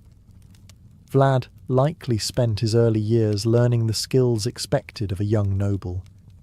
He would have received instruction in religion, court etiquette, reading, writing, and the use of weapons. Hunting, horseback riding, and military exercises were considered essential parts of aristocratic education. Yet even during childhood, danger was never far away. The fortunes of noble families could change overnight. Alliances shifted constantly. Rebellions erupted with alarming frequency. Princes were overthrown, imprisoned, exiled, or killed with enough regularity to make long-term planning seem optimistic. For young Vlad, childhood was not a peaceful beginning. It was preparation for a storm that was already gathering on the horizon. As Vlad grew older, he became increasingly aware that his family was not like most others. His father was no ordinary nobleman. Vlad Dracul was a prince, a warrior, and a man who spent much of his life navigating the dangerous politics of Eastern Europe. One day he might be negotiating with Hungarian kings.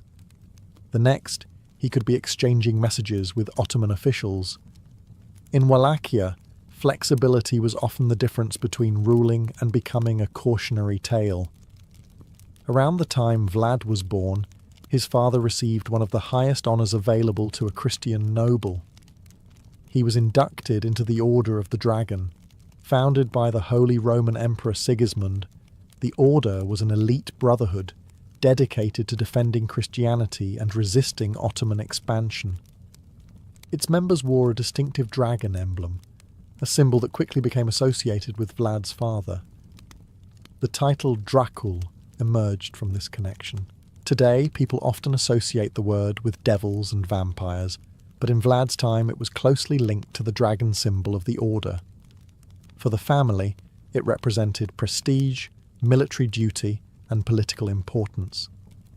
Young Vlad grew up surrounded by these symbols. He likely saw banners displaying dragons.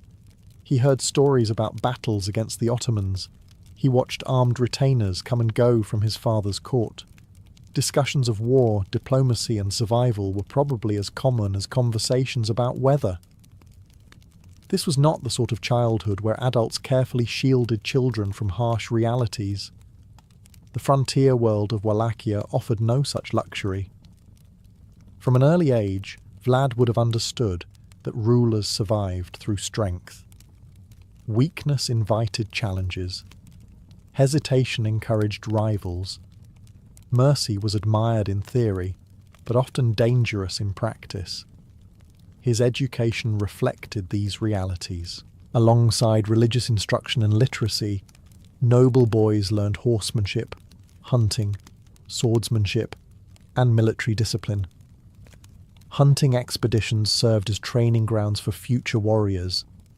A successful hunt taught patience, courage, and the ability to act decisively, lessons that would prove useful later.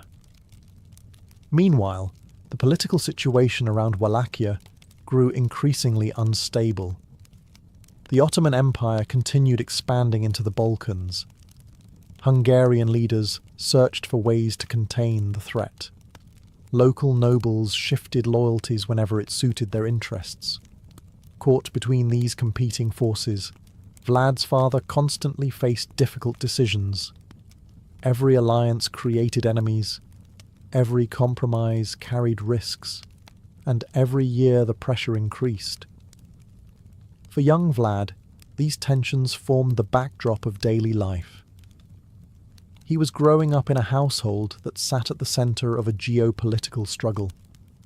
The dragon emblem worn by his father symbolised honour and power, but it also painted a target on the family's back. Soon, events beyond Vlad's control would force him to leave the relative safety of home and enter a world far more dangerous than anything he had known before. As Vlad entered his early teenage years, the world around him became even more unstable. Wallachia remained trapped between powerful neighbours, but now the pressure was increasing. The Ottoman Empire was expanding steadily through the Balkans, swallowing territories that had once seemed secure. To the north, Hungary remained determined to resist Ottoman influence. Between these giants stood Wallachia, a small principality trying very hard not to be crushed. For Prince Vlad Dracul, ruling such a land was a constant balancing act. One year he might support Hungarian interests. The next, he might cooperate with the Ottomans. To modern observers, this can seem contradictory, but survival often required flexibility. A ruler who stubbornly chose one side could quickly find himself invaded by the other. Young Vlad watched all of this unfold. His father's court was filled with messengers, soldiers, diplomats, and noblemen seeking favour. Decisions made in distant capitals could suddenly change life in Wallachia. News of battles, treaties, betrayals, and political intrigues arrived regularly. It was an education unlike any classroom could provide. Yet the greatest threat often came from within. The princes of Wallachia did not rule with absolute security. Powerful noble families, known as boyars, constantly competed for influence. Some supported the ruling prince, others secretly backed rivals. A few seemed willing to support almost anyone as long as it benefited themselves. This created a dangerous environment. A prince could defeat foreign enemies and still lose his throne because of domestic conspiracies. Assassinations, coups, and betrayals were common features of political life. Loyalty was valuable, but it was also rare. Vlad was learning this lesson firsthand. As the son of the ruling prince, he occupied a privileged position, but he was also a target. If his father lost power, the consequences for the entire family could be severe. In medieval politics, defeated rulers rarely received retirement cottages and warm farewell ceremonies. The safest rival was often considered a dead rival. Such realities likely accelerated Vlad's maturity. While many noble boys elsewhere focused primarily on tournaments and hunting, Vlad was growing up in a court where political survival was discussed almost daily. He learned to observe people carefully. Who could be trusted? Who was pretending? Who might change sides tomorrow? These questions mattered. Meanwhile, the Ottoman Sultan Murad II continued strengthening his empire. His armies grew larger. His influence expanded closer to Wallachia's borders. Eventually, the pressure became impossible to ignore. Vlad Dracul would soon be forced to make a difficult decision to secure his position. That decision would change his son's life forever.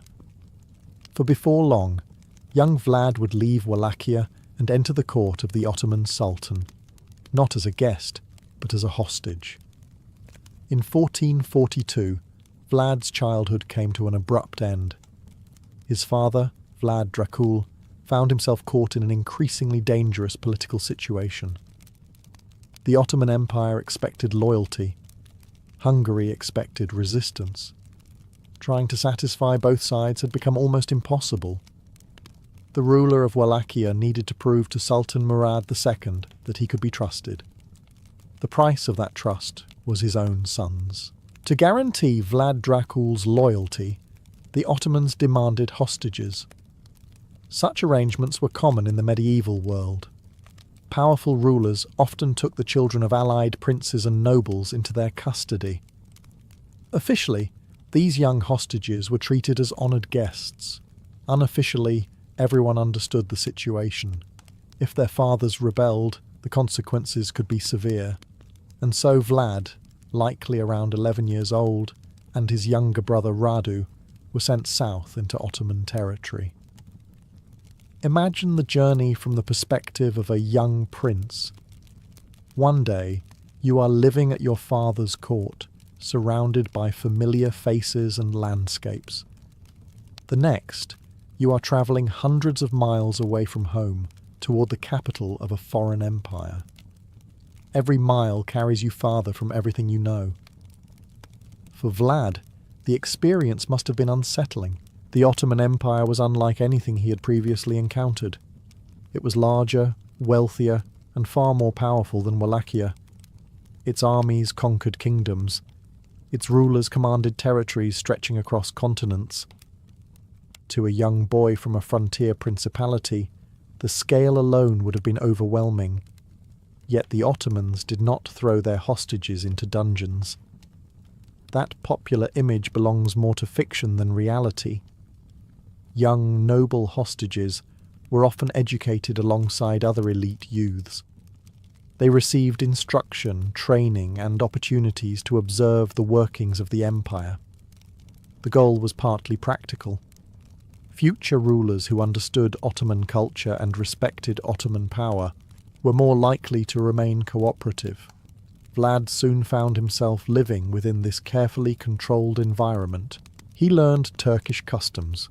He observed Ottoman administration. He witnessed the discipline that made the empire such a formidable force. At the same time, however, he never forgot the truth. He was not free. His future depended entirely upon decisions made by other men. Every letter from Wallachia mattered. Every political development could affect his fate. If his father remained loyal, life continued.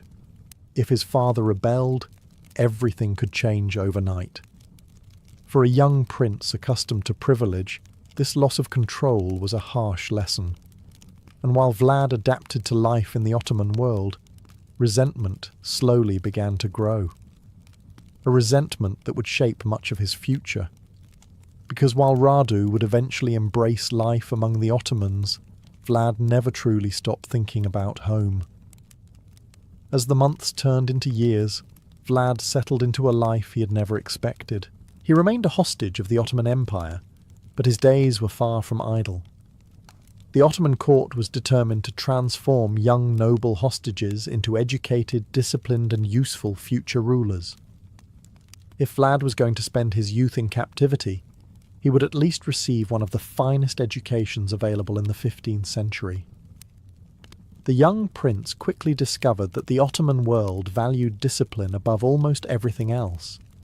Schedules were strict, training was demanding, expectations were high.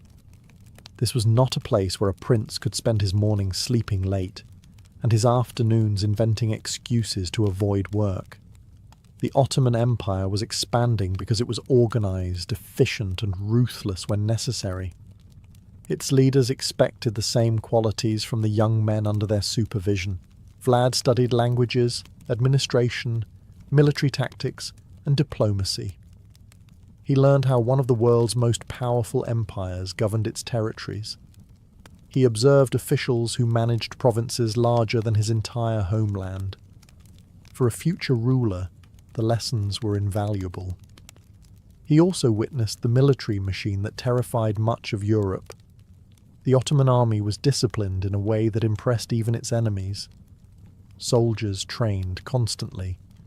Officers expected obedience. Campaigns were planned with remarkable efficiency. To young Vlad, it must have become increasingly clear why so many kingdoms struggled to stop Ottoman expansion. Strength was not accidental.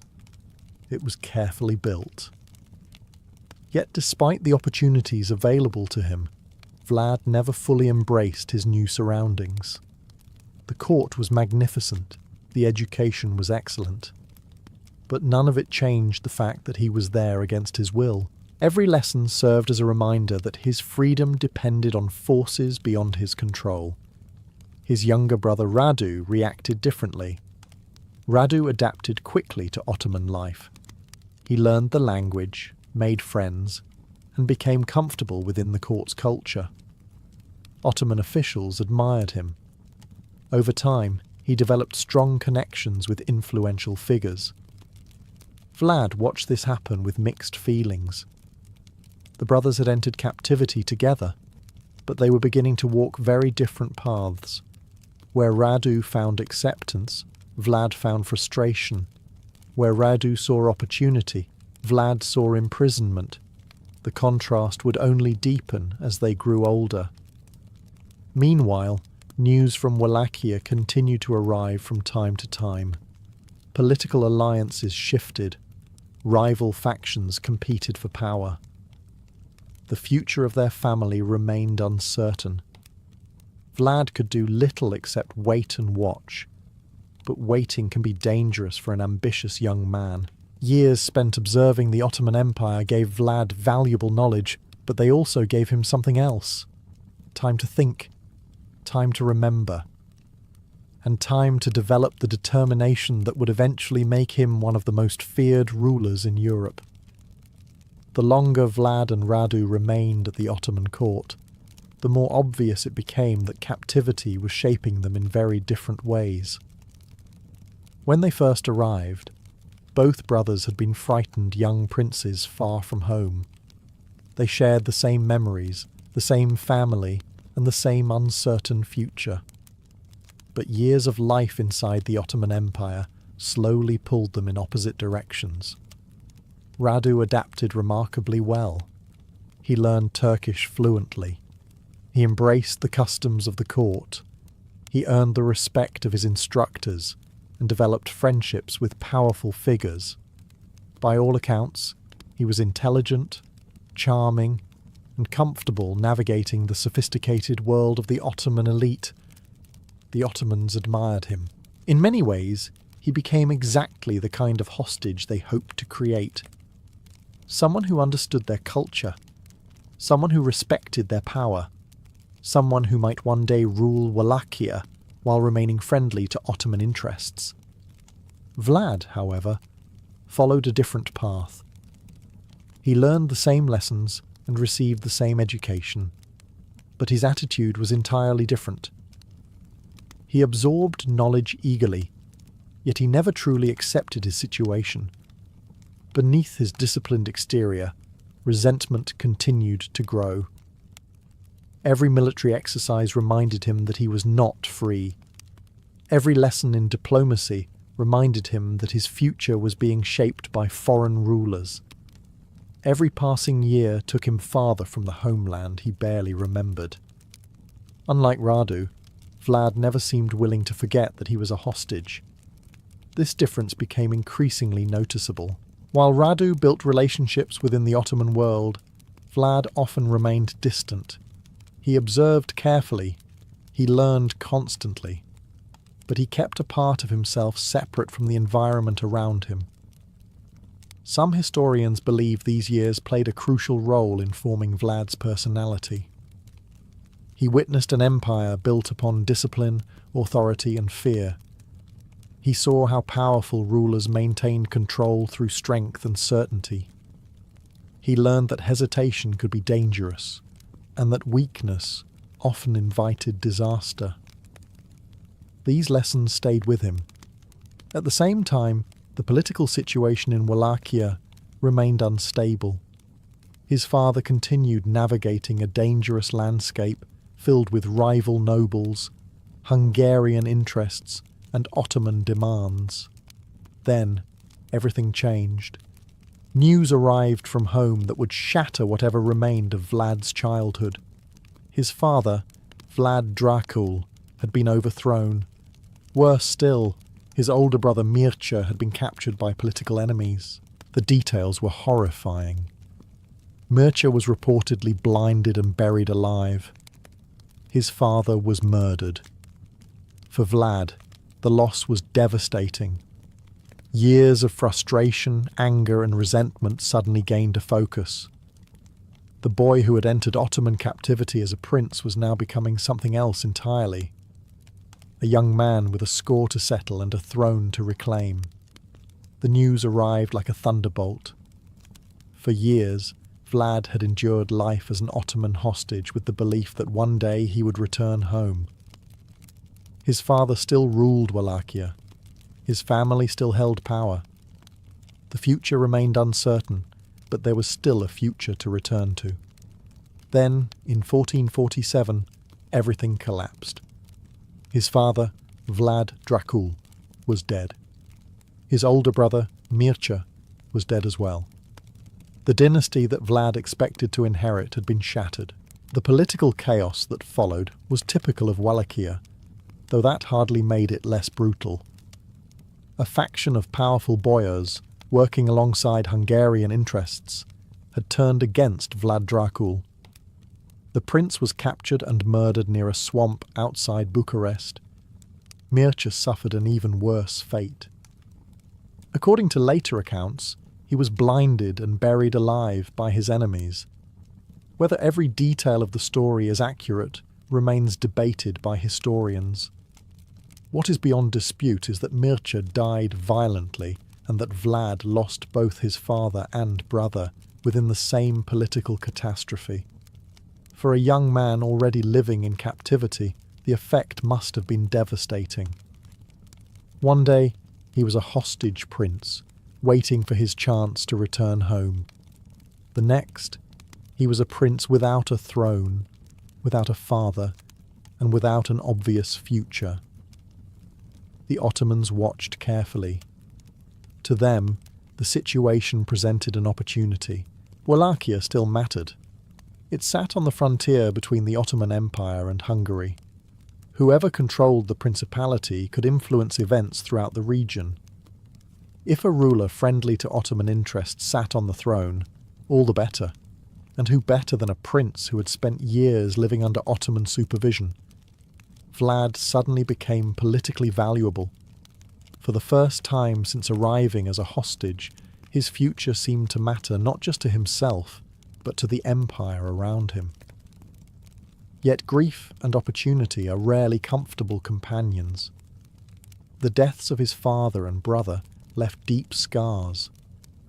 Whatever frustrations Vlad had previously felt toward his enemies were now amplified by personal loss. The violence of Wallachian politics was no longer an abstract lesson. It had become his own story.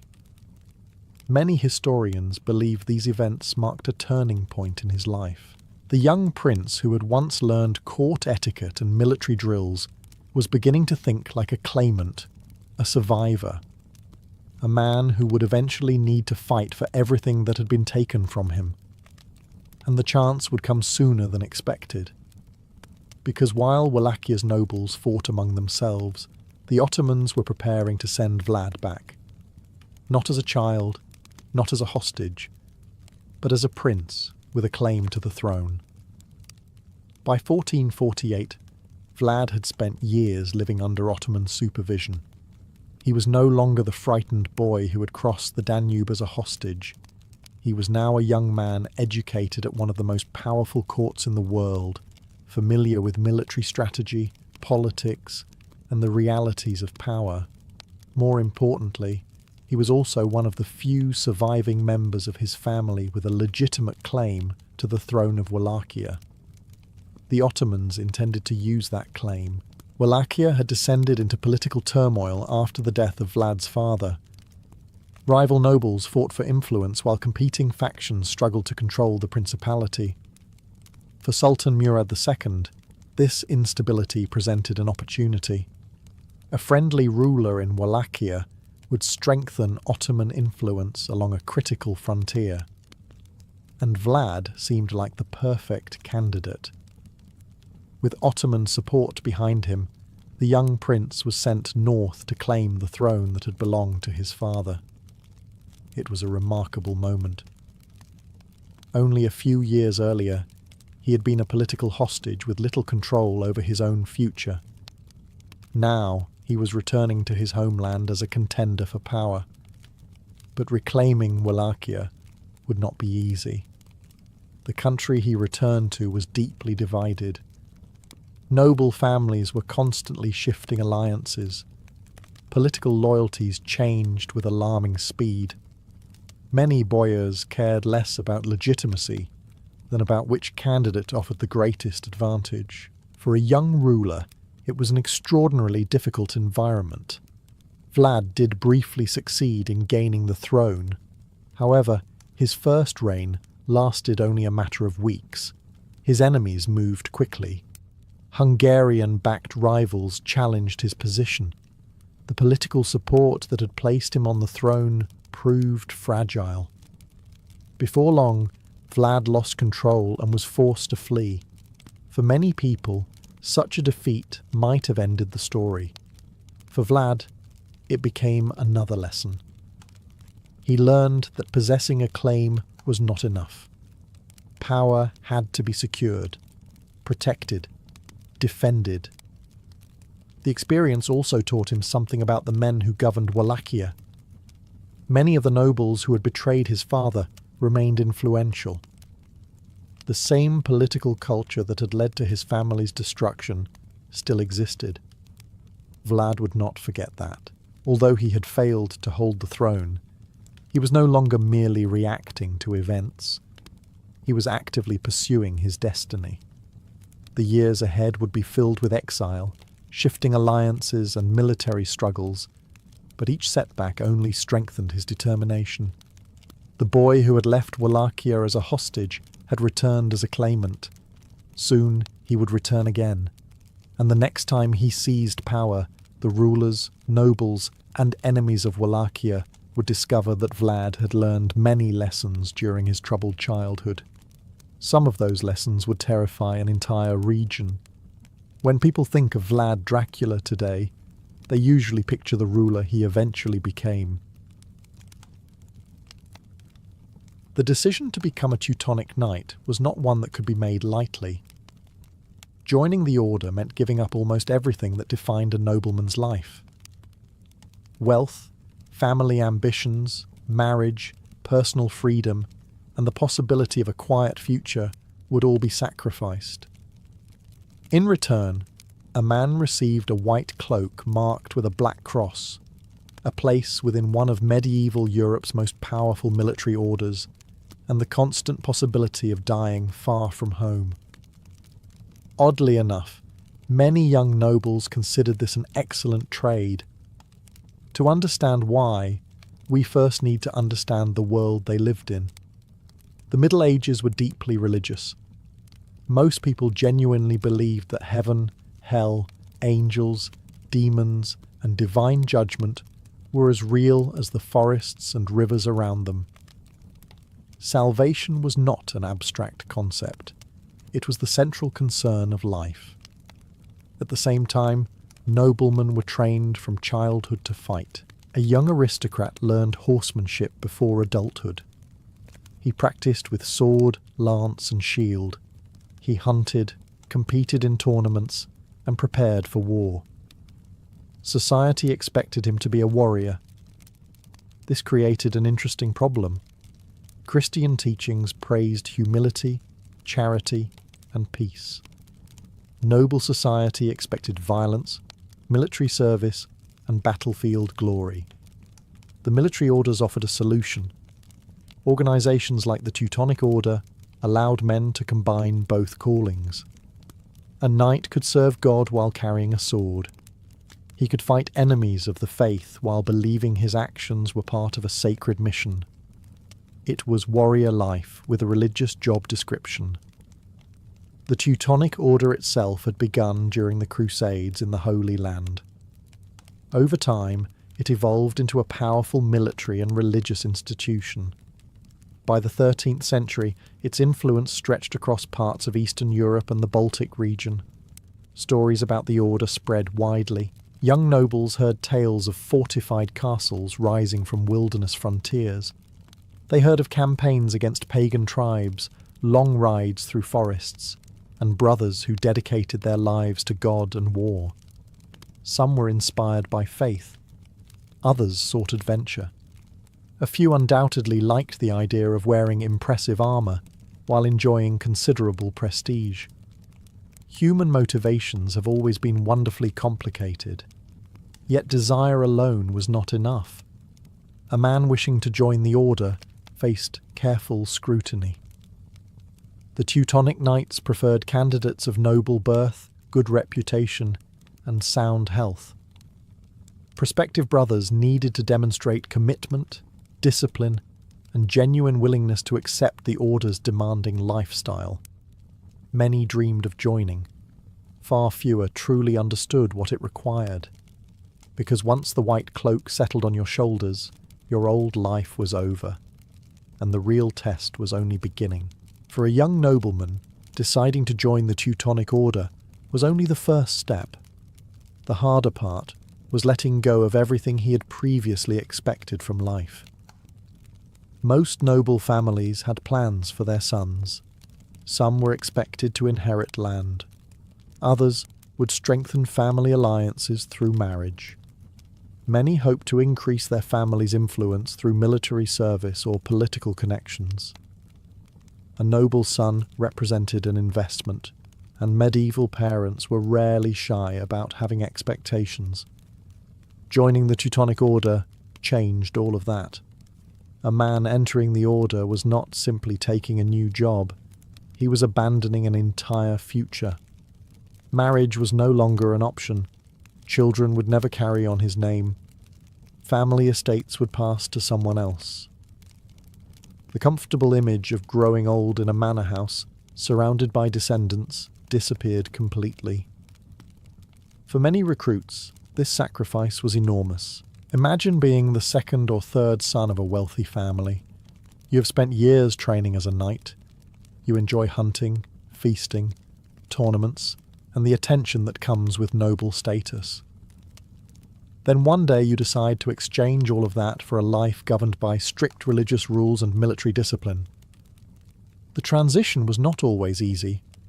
Before entering the order, candidates often had practical matters to resolve. Debts needed settling. Family responsibilities required discussion. Property claims had to be clarified. The order wanted brothers who could focus entirely on their duties, not men distracted by unfinished business back home. Then came the emotional challenge: saying goodbye. Many recruits left their families knowing they might never return. The Teutonic Order operated across vast distances. Castles stood along dangerous frontiers in Prussia, Livonia, and other regions where warfare was common. Travel itself could take weeks or months. A farewell might truly be final. Parents understood this. Brothers understood this. Even the recruits themselves understood it, although young men have always possessed a remarkable ability to assume misfortune only happens to other people. As the departure date approached, reality became harder to ignore. The candidate would leave familiar landscapes behind. He would exchange the comforts of home for dormitories shared with fellow brothers. Personal ambitions would give way to the needs of the order. Individual freedom would be replaced by obedience. Not everyone could accept these sacrifices. Some changed their minds before taking vows. Others discovered that admiration for the Teutonic Knights was much easier than becoming one. Those who remained, however, stepped forward willingly. They believed they were answering a higher calling. Yet before they could wear the famous white cloak, they faced one final requirement. They had to swear vows that would govern every day for the rest of their lives. Once a candidate had left his old life behind, there was no turning back without embarrassment, disappointment, and probably a very uncomfortable conversation with everyone who had supported his decision. Now came the moment that truly separated an ordinary nobleman from a Teutonic knight: the vows. These promises were not temporary commitments or guidelines to follow when convenient. They were lifelong obligations that would shape every aspect of a brother's existence. From this point forward, the order came first. Always. The three fundamental vows were poverty, chastity, and obedience. At first glance, they sounded simple enough. In reality, they were extraordinarily demanding. The vow of poverty meant that a brother knight could own no personal wealth. This did not mean the Teutonic Order itself was poor. Far from it. The order controlled castles, lands, villages, forests, and trading privileges across large parts of Europe. The organisation could be wealthy, the individual brother could not. A knight entering the order surrendered personal ownership. The horse he rode, the armour he wore, the bed he slept in, and even many of the items he used daily belonged to the order rather than to him. The vow of chastity was equally serious. Marriage was forbidden. Romantic relationships were forbidden. The brotherhood expected complete dedication to religious and military service. While many medieval nobles measured success through marriage alliances and heirs, a Teutonic knight was expected to leave such ambitions behind forever. For some men, this was perhaps the most difficult vow of all. The vow of obedience completed the transformation. Once accepted, a brother was required to obey his superiors. Orders were not treated as suggestions. The Teutonic Order functioned as a military organization, and discipline was essential to its survival. If a commander ordered a brother to travel across Europe, he went. If a commander assigned him to a remote frontier castle, he accepted. If a campaign was called, he prepared for war. Personal preference mattered very little. The needs of the order mattered greatly. During the ceremony, these vows were spoken before senior members of the Brotherhood. The candidate publicly committed himself to a life of service, discipline, and sacrifice. It was a solemn moment, one that many viewed as a second birth. The nobleman who entered the ceremony emerged as something different, a warrior monk bound by faith, duty, and obedience. Yet speaking the vows was easier than living them. The real challenge began afterward, because every day inside the Teutonic Order tested a man's commitment.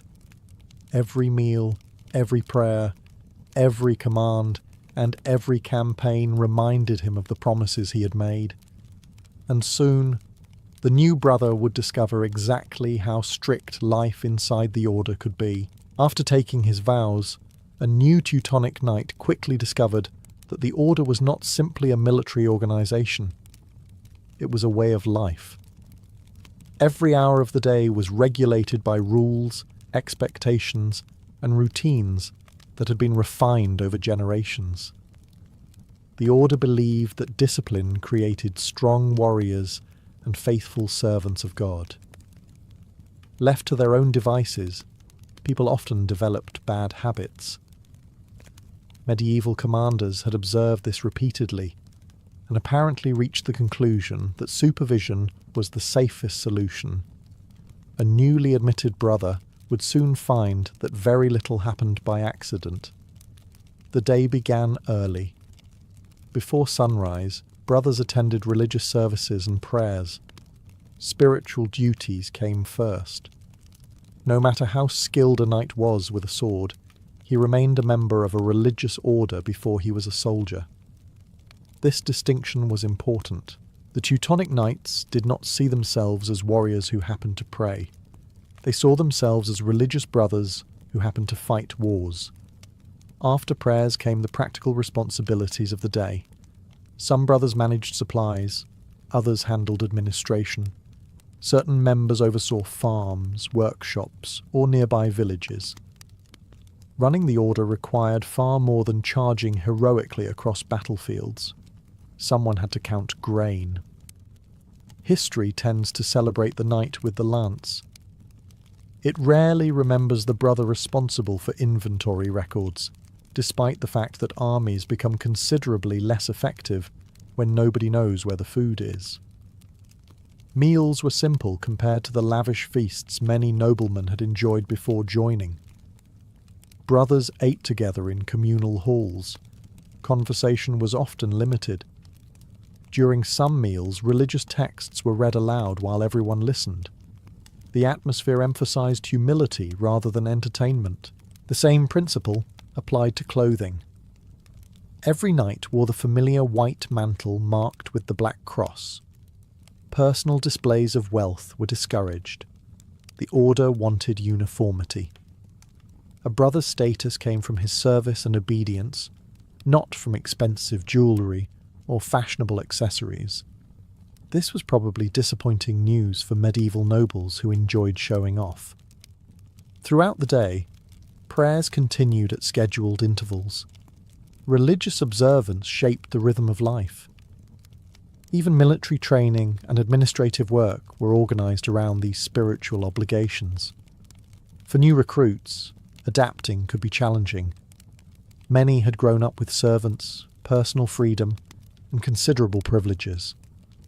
Inside the order, they were expected to follow rules alongside everyone else. Rank existed, but discipline applied to all. Some flourished in this environment, others struggled. Yet the purpose was clear. The order was transforming independent noblemen into members of a larger brotherhood. Before they could fight together, they needed to live together, pray together, and obey together. Only then would they be ready for the military training that awaited them on the dangerous frontiers of the Baltic world. Once a new brother had adapted to the routines of the order, another phase of his transformation began. Training. A Teutonic knight was expected to be both a monk and a warrior, but becoming an effective warrior required constant practice. The battlefields of the Baltic frontier were unforgiving places. Mistakes could be fatal. Hesitation could cost lives. The order therefore invested heavily in preparing its brothers for war. For many recruits, this was familiar territory. Most noblemen arrived with years of martial experience already behind them. They had learned to ride horses, handle weapons, and participate in hunting expeditions from an early age. Some had even fought in local conflicts before joining. Yet the Teutonic Order demanded something different. Individual skill was useful. Discipline within a military force was essential. A knight who fought brilliantly on his own but ignored orders could create chaos for everyone around him. The Order wanted brothers who could function as part of a larger machine. And that machine was remarkably effective. Training focused heavily on horsemanship. Mounted combat remained the heart of medieval warfare, and the Teutonic knights were famous for their heavily armoured cavalry. A brother needed complete control over his horse in every situation. The animal was not merely transportation. It was a partner in battle. Knights also practiced extensively with swords, lances, axes, and shields. Hours were spent improving technique, endurance, and coordination. Weapons had to become extensions of the body. In combat, there would be no time to stop and think about proper form. Everything needed to become instinct. Physical conditioning mattered as well. Armour was heavy. Campaigns could last weeks or months. Long rides through forests, swamps, snow and rain tested endurance constantly. The romantic image of medieval warfare often overlooks the reality that soldiers spent much of their time exhausted, cold, wet, hungry, or all four simultaneously. Military glory frequently arrived wrapped in discomfort. The brothers also studied tactics.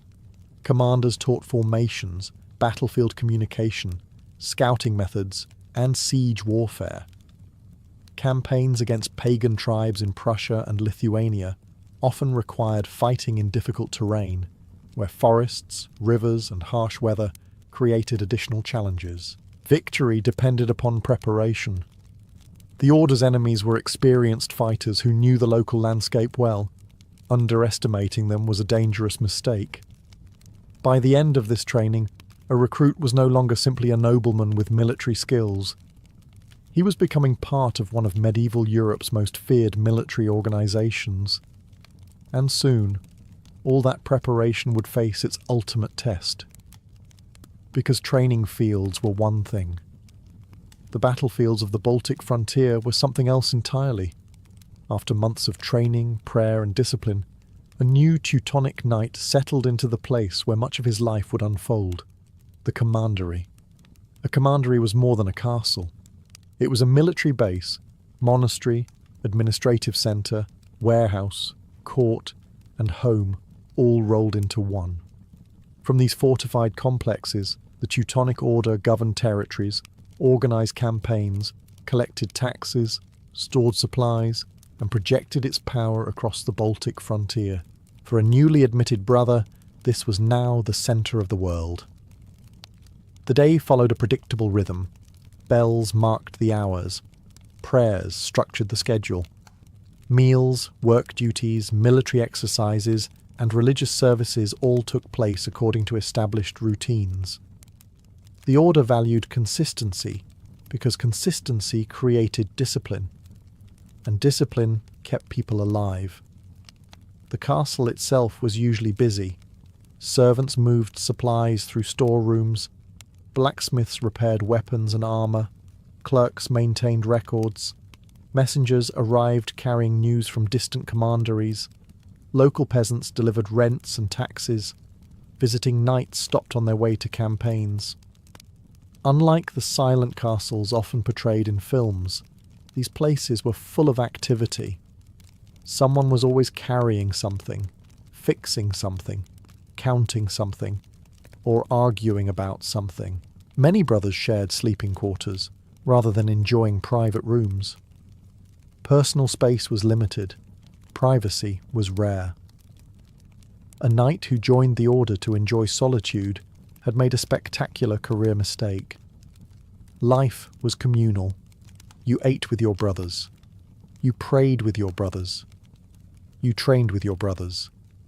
And often, you slept a few feet away from brothers who snored with enough enthusiasm to challenge the castle's structural integrity. Meals reflected the order's values. Food was generally sufficient but not extravagant. Bread, fish, meat, vegetables and ale appeared regularly. Feast days brought better meals, but daily life emphasized moderation rather than luxury. The order wanted warriors, not spoiled aristocrats. Work duties varied. Some brothers served as military commanders. Others managed finances, supervised construction projects, or oversaw nearby villages. A knight might spend the morning inspecting defences and the afternoon reviewing grain inventories. Heroic battlefield charges were exciting. Paperwork, unfortunately, was eternal. Yet despite the routines, everyone understood why they were there. The frontier remained dangerous. Beyond the castle walls lay territories where raids, skirmishes and military campaigns occurred regularly. Reports from scouts and travellers constantly reminded the brothers that conflict was never far away. The commandery provided safety, structure and purpose. But it also served as a staging ground. Sooner or later, every Teutonic knight would be called upon to leave the security of the castle and ride into the wilderness. And there, on the Baltic frontier, the true test of his vows would begin. Everything a Teutonic knight learned eventually pointed toward one destination: the battlefield.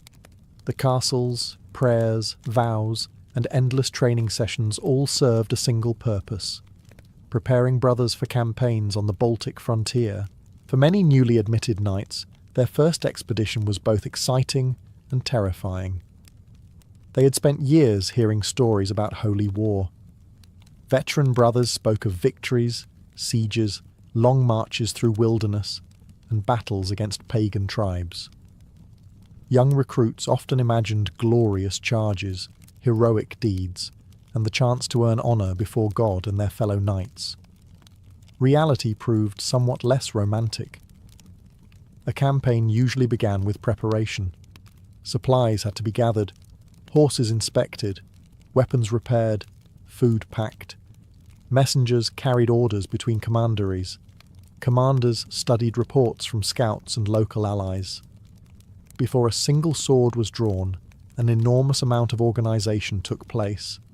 Then came the march. Baltic campaigns often led through dense forests, swamps, rivers, and remote regions far removed from the comfortable castles of the Order.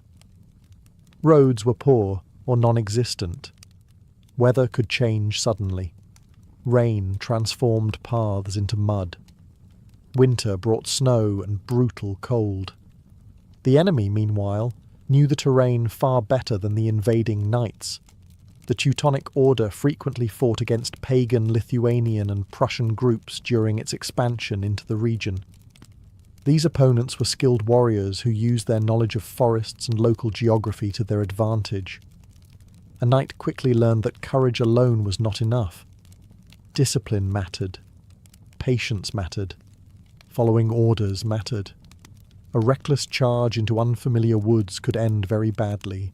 When battles occurred, they were often chaotic and frightening. Despite their training, even experienced knights understood the risks. Horses panicked. Men became separated from their units. Commands could be difficult to hear amid the noise and confusion. This was not a tournament. Nobody awarded prizes for style. The goal was survival and victory. Campaign life also involved long periods of waiting. Days might pass without combat. Knights spent time patrolling, guarding supply lines, building fortifications, or simply enduring bad weather. History remembers battles. The participants often remembered the cold. For a newly admitted brother, these experiences were transformative. The campaign tested every vow he had taken. Obedience was essential. Discipline was necessary. Faith provided comfort when conditions became difficult. Some knights returned from their first expedition filled with pride. Others returned with a much more realistic understanding of war, but every survivor came back changed. Because once a man had ridden beyond the safety of the commandery and faced the realities of the frontier, he was no longer merely learning to be a Teutonic knight. He was becoming one. For all the challenges of warfare, the greatest test of a Teutonic knight often came during the quiet moments between battles. It is one thing to remain faithful to your vows when charging into combat. It is another thing entirely to keep them year after year. The Order demanded constant discipline, and human beings have always possessed a remarkable talent for finding ways around discipline when nobody is watching. The Teutonic Knights understood this. That was why the rules remained strict long after a brother had proven himself on campaign.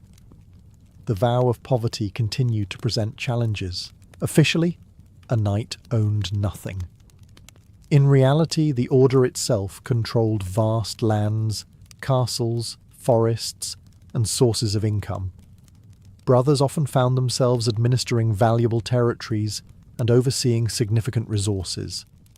This created temptation. A knight might not technically own wealth, but he certainly had access to it. The Order expected absolute honesty. Not everyone lived up to that expectation. The vow of obedience could also become difficult. As young recruits matured into experienced warriors, some gained confidence in their own abilities. Successful commanders developed reputations. Veterans earned respect from their peers.